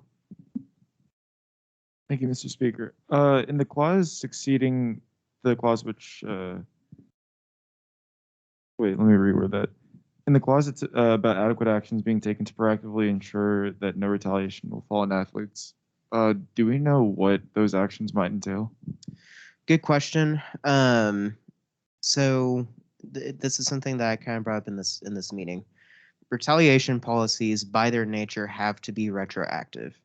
You can threaten that that if you retaliate, there's going to be punishment. But if the damage is done, you can't go back from that. So proactive protection from retaliation is a lot more difficult than reactive approaches to retaliation. I would leave the details to what that would need to look like to professionals that kind of do this for a living and kind of have the education and the expertise on that. And I'm sure that in cases like this where there's an active investigation, there's probably some of those types of proactive approaches. I'm not privy to them myself, but I would hope that the appropriate administrative officials would be knowledgeable of how to proactively protect student athletes from retaliation. All righty. Gus in the back, do you still have a question? If someone would like to recognize the speaker in the corner, Senator Andy. I move to recognize the speaker in the corner. Senator M seconds. All right, it's been seconded. Go ahead and ask your question.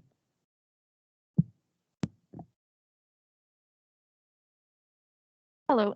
First, I'm sure you've heard this a lot, but thank you for being here and having the courage to show up and say your piece. I understand that can be really scary. I definitely wouldn't have the courage to be able to do that. So thank you for being here.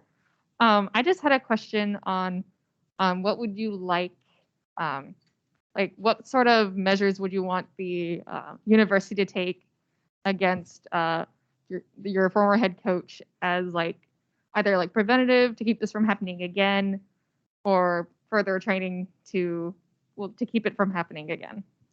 I think preventatively, it's a hard question for me to answer because I think that the only way to prevent this kind of thing from happening again is to remove Coach Sheffield from the situation entirely and not give him the opportunity to do something like this again.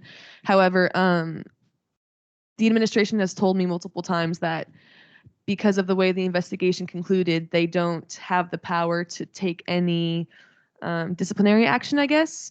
However, my main goal just in being here and posting what I did on social media and stuff is just to let everybody know about what happened because right now is recruitment season for track and field. And so at this moment, Coach Sheffield is texting and calling and emailing high school athletes, recruiting them to come to this school. And when I was being recruited to this school, I had no idea that Coach Sheffield had already created such a toxic environment in his program. And if I had known that, I hate to say it, but I would not have, committed to this school for sports. And so I can't speak on the disciplinary action to be taken because I don't really know exactly what the most effective way to prevent this from happening would be, just because, again, I've already been told that it's difficult for them on their administrative side. However, at the very least, I would like for the athletic department to make a statement on what happened because I truly do believe that it is the right of student athletes, current student athletes, potential student athletes, and former student athletes to know about what Coach Sheffield has said, not only to me, but to a number of other people on his track team. And so I think that giving people the chance to know about what's going on is the most important thing. May I ask another question? Go ahead. Okay. If you had to say one thing to the other athletes that have been affected by Coach Sheffield's actions, what would you say to them to have them step up and be able to have the courage to report what he's done? It's hard to say for current athletes because kind of like I said earlier, the athletic department can't really guarantee against any retaliation. And so, I didn't report this while I was currently participating in athletics because I was too scared of losing my scholarship. And so I would just encourage people to not take what he says so personally because for me, I really internalized what he said to me because your coach holds so much power over you. And, growing up playing sports for your whole life, your coach is one of the most important people in your life because they have the biggest say in, the thing that you love doing the most. And so I would say that your coach does not define who you are, even though they claim to be there for you as, more than just an athletic coach.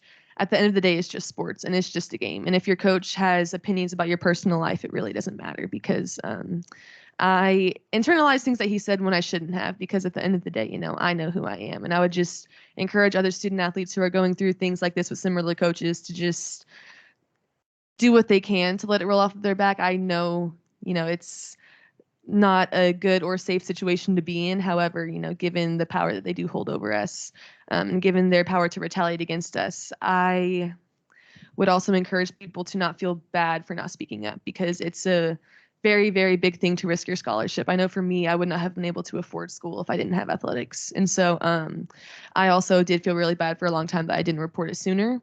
But again, it was something that I had to do to get through school and graduate. So. Okay, thank you very much. Just wanted to add on to that super quick. Something that we had talked about in the meeting. A lot of athletes don't know who Mo McGinnis and Eve Shatine-Bell are, and both of them are very good resources for students who are facing stuff like this. So they're more than willing to talk. What you say, to them is private unless it's a part of an OEO investigation.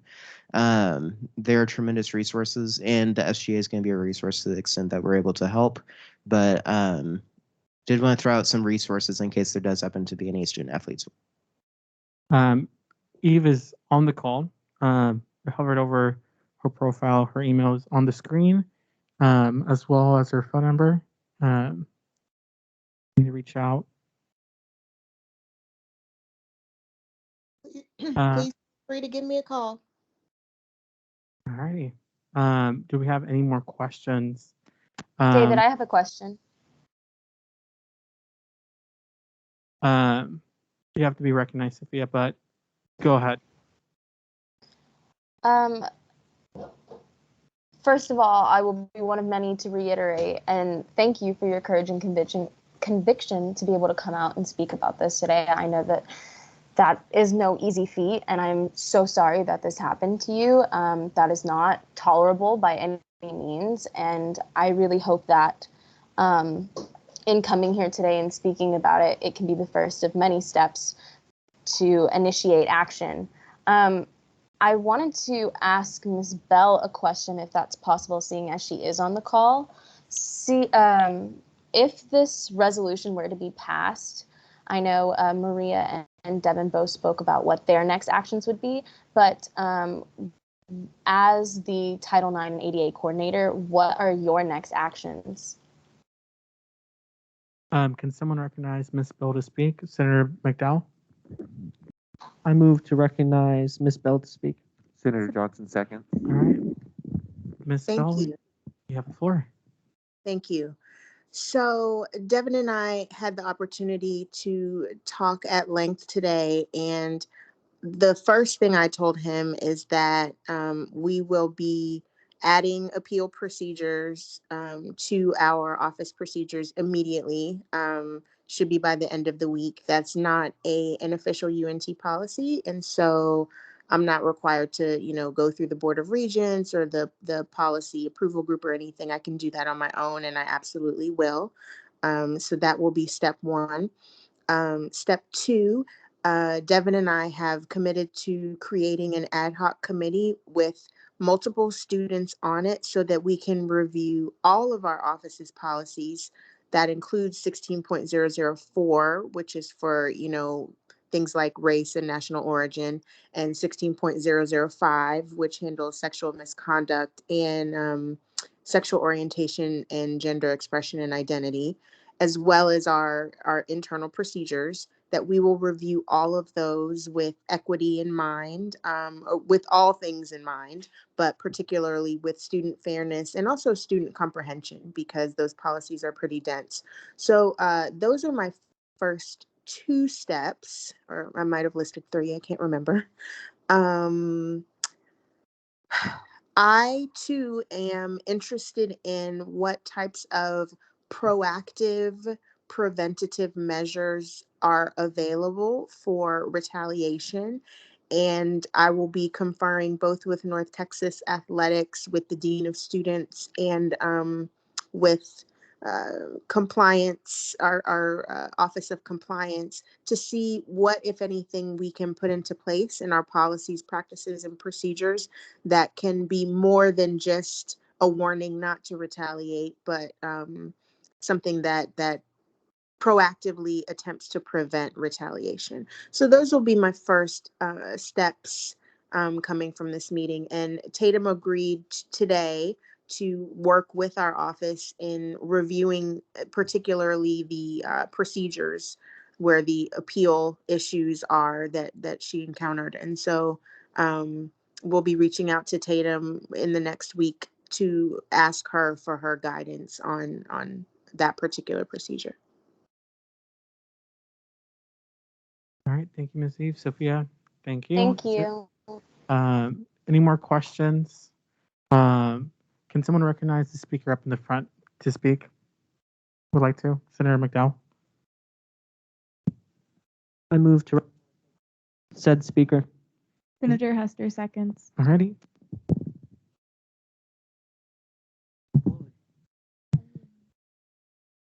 So as far as preventative measures coming to scholarships, how do you propose that people who file, I forgot the word, file with Title IX, that their scholarships aren't taken away as a result of that? So, and if Ms. Shatine Bell wants to speak on this maybe a little bit more, I don't know if she's the right person for this. I'll provide what information I do have. I do know there's a university scholarship committee which reviews scholarship changes. Now, the number of the ratio of students to like faculty on that, and we probably need to revisit what that committee looks like. But there is that committee for scholarships in particular. Outside of that, I think it comes down to athletic policies on like what the process is, unless there's any other laws that are involved in that. But I don't know if Ms. Shatine Bell has any more information on that, but or if you can correct me on that. But that's my understanding of the situation. Am I still recognized to speak? I don't want to speak out of turn. Yes. Okay. So, Devin, I really am going to defer to you on that because I'll be honest, it is not an issue that I had contemplated before you informed me of the legislation today at around 3:00. And so I haven't really had much time to research it and do any problem solving on it. So it sounds like you know more about the infrastructure than I do, but I'm certainly committed to educating myself and doing what we can. Yeah, and we can also, Dr. With, Vice President for Student Affairs, might have some more information on the committee in particular. And so we might be able to get some more information as it relates kind of to maybe not this situation, but situations like this as it relates to the committee. Outside of that, perhaps another person we could reach out to is Natasha Oakes. That person might be a good resource as well. But at this time, that's the extent of probably what I would say I have the knowledge on as in terms of preventative measures for scholarship changes. Does that answer your question? Okay. All right, Senator Tovar.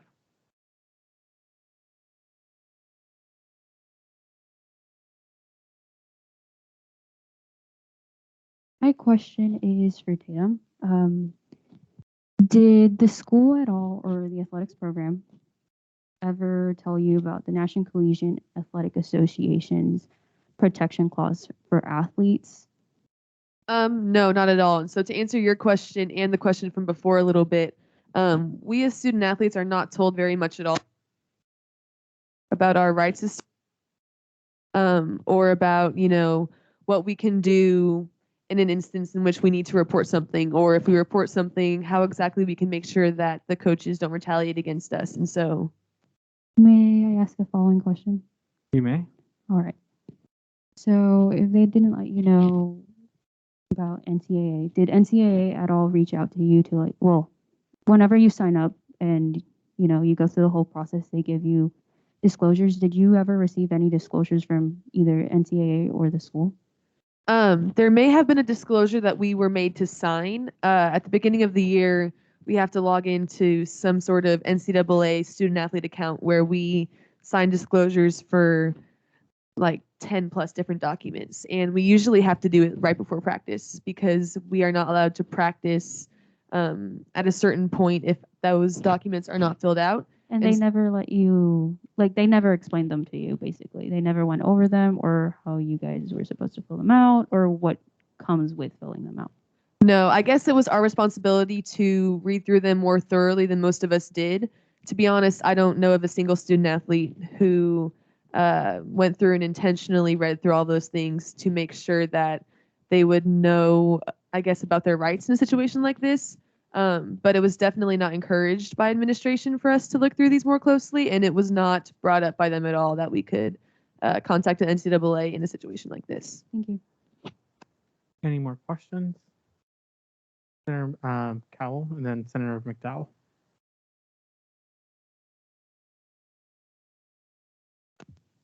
Hi again. Thank you for your patience. I do want to ask, the legislation reads, sorry, I just had it pulled up. An independent audit will be conducted for the Title IX office related to this investigation to determine whether federal laws were violated, as well as an independent audit to be conducted to determine the integrity of practices by UNT athletics and university officials when a Title IX concern is brought forward. I guess my question is, will our executive branch be performing these audits as well?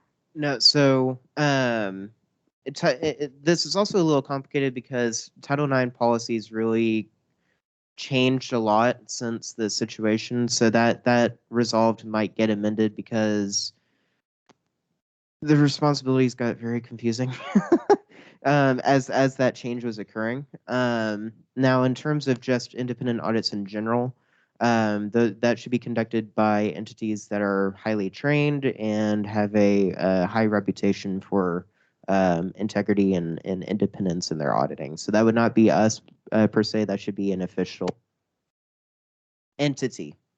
Okay, thank you so much. Senator McDowell. Sorry, I was just sure they have the right mic. So I know in the medical field, excuse my ignorance because I'm about to just guess at something, but I know in the medical field there's the idea of informed consent. Are there any protections for athletes? Is there any requirement for informed consent when they're signing these documents before practice? Not that I know of, there's not. They briefly go over situations like this in meetings that we have before we ever start practice. However, it's kind of just glossed over as if it's something that's required for them to say, but that doesn't really, I guess, deserve the attention of them explaining fully. And so, no, they really don't tell you very much at all about really anything other than what time to be at practice and what to wear to practice and how to prepare for practice and things like that. So. Thank you. Sophia. Just have two quick questions, one for logistics purposes. When you are asked to fill out that yearly paperwork, what is the time frame in which you are given? You mentioned you quickly go through it before rehearsal, or no, sorry, I'm a band kid, before practice. So are you saying that you literally get there, sign paperwork, and then go to practice, or is this given to you days in advance with the expectation that you would read through it? So for me personally, for my situation, both my freshman and sophomore year, they put the documents in your account that you're supposed to log into and, to fill out all the documents. They put them there. I was never notified that my documents were ever there ready for me to sign. And so when I was told that these, documents were in my account waiting for me to do, I was getting ready for practice. I was in the training room getting like my ankles taped and stuff. And so same thing happened my sophomore year for track. I wasn't told that I had anything that was required of me before practice until right before, when I had to sign them in order for me to be eligible to get out there on the track. And so maybe in some cases, some coaches do let you know when these documents are ready to be signed in order to get it done in a timely manner. In my situation, that was not the case, though. Okay, and second question, in filing this claim, have you sought any outside legal advice, or is this, outside of the Twitter post, obviously, that you made, is this the first that you've met with people to take action? Yes, it is. So when I got the report back, the final investigation report, when I got that in my email, I was never reached out to by anybody else from the administration or from the athletics department. So I was completely unaware that there could be anything done. It was made pretty clear to me that the investigation had run its course and that it had came back as unsubstantiated. And so therefore there was nothing for them to do about the matter because the report was already finished. And so I thought about it for a very, very long time about if there was anything else to do. And I talked with a lot of people about it. And the only answer I was ever given by anybody is that I could either post it on social media or go to a media outlet about it. And so before I posted it on Twitter, I had gone to several news sources. However, because the report was unsubstantiated and I only had one corroborating witness in the report, there was not enough to write anything about it. And no, I was never made aware that any like federal laws were violated. I thought that the only rule that Coach Sheffield violated was his like coaching contract, if that makes sense. And so no, I didn't think that it ran any deeper than the investigation that was already conducted. Okay, thank you. Any other questions? Senator Banerjee. Firstly, I'm definitely going to echo what multiple individuals have already said when it comes to your courage, your vulnerability, and your commitment to the well-being of this community, because you didn't need to do this as a graduated student. So thank you so much on everyone's behalf. But my question was one that you may not want to answer, and so I just wanted to preface it with I just would want to throw it out there. Don't feel pressured at all, but I'm sure that people have reached out to you in the wake of your tweet, and I would presume some of them have spoken about their personal experiences that they haven't been comfortable to share, and maybe don't feel comfortable still to share, which is completely understandable. Do you know about maybe the number of people that have reached out to you? Like, could you maybe estimate, just so we can maybe give everyone a glimpse of the scope of his pattern of egregious misconduct? Yes. So there has been, I believe, 2 coaches who have reached out to me saying that they used to work for Coach Sheffield. I assume they were assistant coaches under him as a head coach. And they have reached out to me telling me that when they worked for him, they both used the words sexist and homophobic to describe the environment that he created. And so both of these coaches left the program that they were in with him to go coach elsewhere. They both told me that they did not experience anything concrete enough to report like I did. He didn't tell them to their face anything that was discriminatory against them, and so therefore they couldn't make any reports about him, but they did choose to go find work elsewhere because of his actions and words. As far as current athletes go, there has been a couple that have reached out to me. I would say between 3 and 4. I'm giving an estimate only because I'm not exactly sure which ones are still on the team, which ones aren't. But there's been 3 or 4 current athletes who have reached out to me saying that they appreciate what I've posted on social media because as current athletes, they don't feel protected by the athletic administration, and they don't have confidence that Coach Sheffield will not be able to retaliate against them if they were to file a report. And as far as former athletes go, I've had 2 athletes directly message me saying that they quit the team because Coach Sheffield knew about their sexual orientation, and they claimed that he treated them very poorly because he knew of their sexual orientation. And so I know 2 people that have quit because of that. And there was, I want to say, between 4 and 5 people who quote tweeted my tweet. And I don't know these people at all, and I barely interacted with them on Twitter, but they also said that they used to be athletes for Coach Sheffield, and they either experienced sexism, racism, or homophobia at the hands of him while they were athletes for him. Thank you so much, Tatum.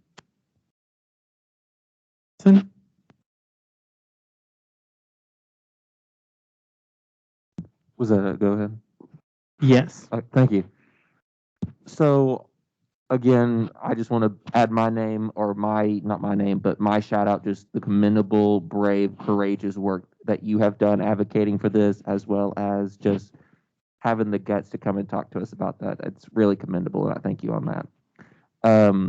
My question, though, is, having since gone public, have you received any type of criticism online, hate, or anything like that, saying, oh, she's making this up, it's all blown out of way to proportion, or has the community been very supportive? It's been overwhelmingly supportive. Whenever I post anything on Twitter, there's almost always somebody who comments something negative, and it's always somebody that I don't know. It's some sort of internet troll who, probably searches for certain keywords on Twitter and looks at what he wants to comment on. There have been a couple of people who have commented on my posts and other people's posts about the situation, saying things such as, like, here comes more of that Me Too BS. And I've gotten a couple of messages saying that same thing, that I'm another Me Too girl, or that I'm an attention seeker, and things like that. But I mean, that's to be expected. It's a very, very small percentage of the feedback that I've gotten, and so I would say that it doesn't even compare to the support that I've gotten from people online. Thank you so much. Senator Sanchez Martinez. Okay, this question actually goes for Devin. Or I don't know who can answer this, but so what measures are being implemented to help keep the policies put forward intact to help avoid further situations like this to occur? Because I know it was brought up earlier, like putting in policies, for when hiring coaches and everything. But let's say the situation happens again, like what's keeping like this to be put forward accountable? Like who's doing that? If that makes sense. Well, are you talking about accountability for these actions? Okay. Yes, yes. Well, first of all, anything that's in this resolution, I can't act on until the Senate approves it, and if the Senate rejects it, it's the Senate's decision. So in terms of that, I can't really speak to that right now until that's passed. But I think from the athletic department perspective, we need to be a lot more intentional with compliance, adherence, and making sure that we're not just throwing papers at students and having them sign them, but we're actually being intentional with, this is why this is important. These are resources you can reach out to. And so, we're going to do what we can. There's always been a kind of a gap between the Student Government Association and student athletes, if you ask me. In my personal experience, that's been the case. We're hoping to, there's a lot of communities that we're trying to bridge the gap with, as the SGA, Frisco being one of them, Disco being another, student athletes are another one of those groups. And so as we do that, we're hoping to be that resource for students who feel like they don't have people to reach out to. And then, of course, referring people to the appropriate administration who will be effective and who will be able to assist students rather than what we've been saying. So we're going to do what we can to make sure that there's compliance. We can't know everything that happens in the department, but we do. My plan as the executive branch, as the leader of the executive branch, is to try to be more active in the student athlete world, and try to be more intentional about our interactions with the athletics department to make sure that these difficult, hard issues are being discussed instead of just kind of, oh, that was a tweet. You know what I mean? Thank you for that. Yeah. Any other questions? No? All right. Thank you, Tatum, for taking time out of your day and joining us. We really appreciate.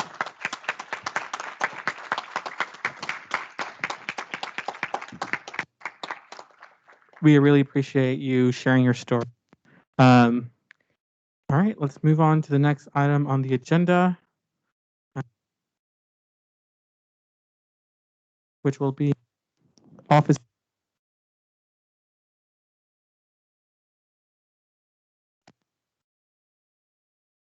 Which would be office hours Q&A. But before we do that, I know we can have most of this discussion after the meeting has adjourned. So, but one a couple things that I do want to mention is there's a new format that we're going to move on for tabling specifically. So if you go to OrgSync,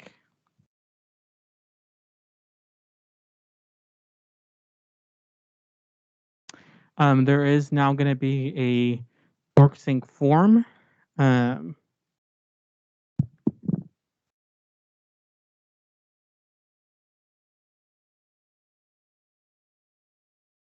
Let me share my screen so y'all can see.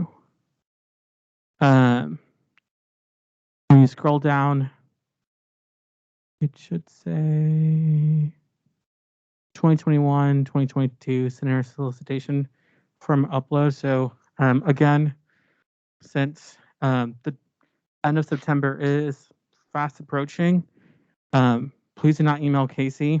Just upload it here on Teams. Let me share that. Okay, let me see how I can do.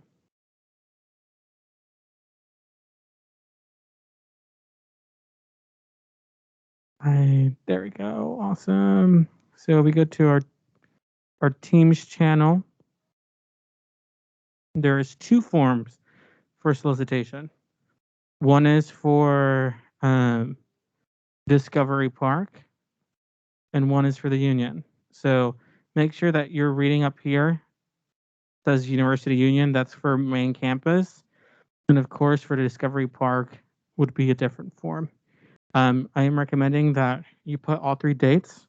So there's one form, it gets processed. And of course, I can get Krista's signature and Devin's signature as well, so we can quickly process that. I know there's a lot of questions, but hopefully that will ease a little thing. When it comes to office hours, let me pull up this document, make sure I'm sharing my screen. Okay.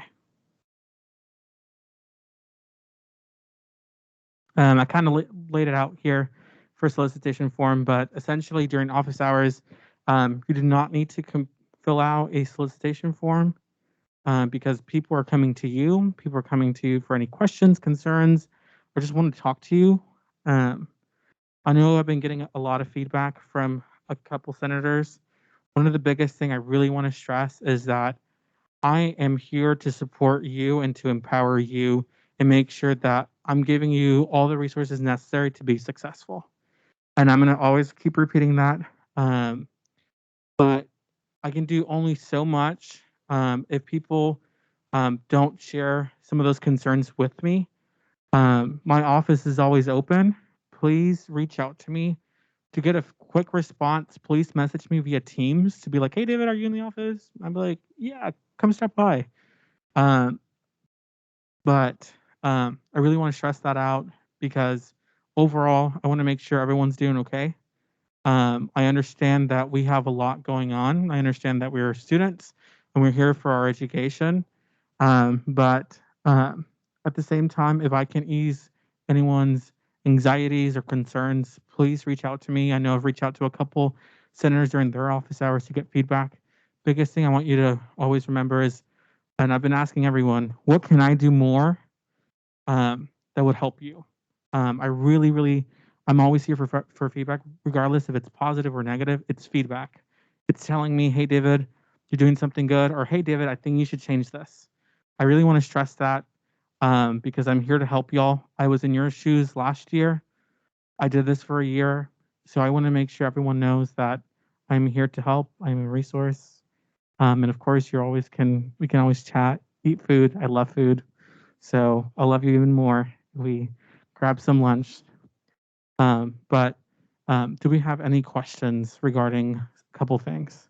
And of course, we can address them after the meeting. Does everyone want that? Address it after the meeting to have it more personable. Alrighty. Any other announcements? Announcements? All right, announcements time. Let's start off with Senator Cow. Hi everyone. So I have a exciting announcement.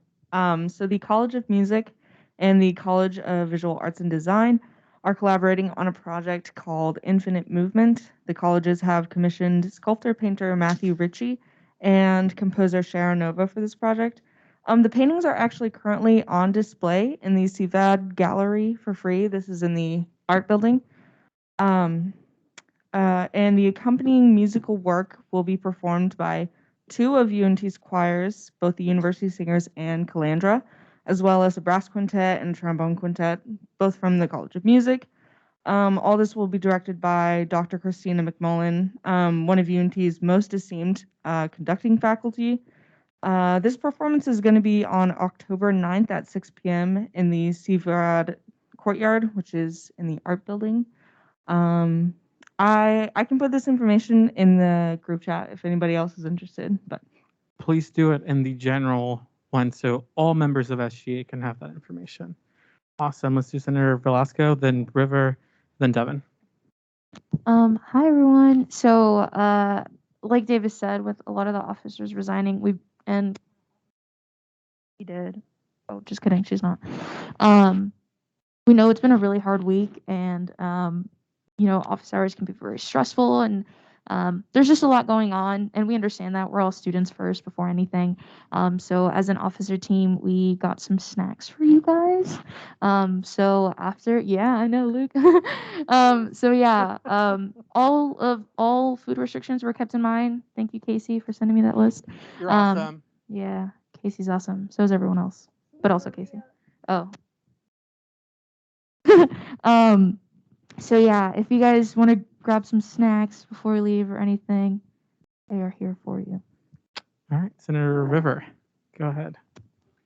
Hi, Senate. I just wanted to announce the fact that the Campus Life and Environment Committee actually appointed our chair and vice chair. So this is congratulations to Grant as being our chair and Mick Adams as being our vice chair. Lastly, Tatum, I speak on behalf of the entire Senate. With full certainty, I can assure you that we will unanimously pass legislation next week. And once again, I do commend you for coming out here. I was an athlete too for 6 years, ran track, and I do understand that the coach is, for me, was like a father figure, and I can feel the betrayal there. So yeah, congratulations, Grant. McDowall. Okie dokie. Devin, go ahead. Yeah, so a few things. First of all, we're kind of in the year. We got past our syllabus week, as much fun as that was. And now we're really into it. And now we're really into Senate. So, and the executive staff is really into it this year. So, just remember to, take some time, put mental health as a priority. And we're a resource for y'all, not just with SGA policy, procedure, and legislation, but we're also a resource as a friend and as support. There's a lot of people in the executive branch, very good people, and if you want to talk to any of us, please just, you can stop by the office or message us. We're never going to be like, no.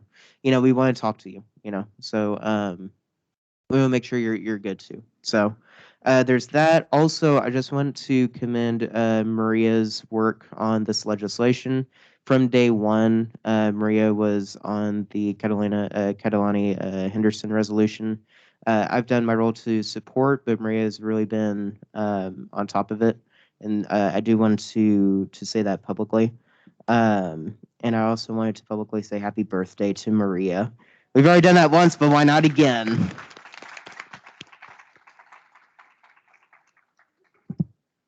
All right, Isabella, go ahead.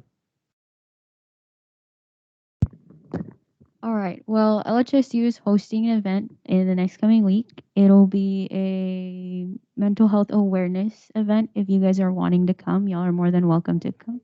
It's at 6:30. The Environmental Science Building? Yes, please come. Thank you. Thank y'all. Rachel, go ahead. So this is just really quick, but me and Meg, I think she left, but we're currently in the research phase of drafting some legislation for intramurals because there's a lot of really weird gendered language, basically saying teams have to have certain gender quotas and don't really have any accommodations for non-binary teams, as well as lots of things like you have to. I don't know. It's really strange, and we're looking into that. So if you're interested in working with me and Meg on that, just let me know. Yeah. Awesome. Hashtag inclusive UNT. Any other announcements? All right. If there's no other announcements, I adjourn this meeting at 7:49 p.m. Please don't forget to turn off your microphones. It's the button on the bottom. All right, y'all.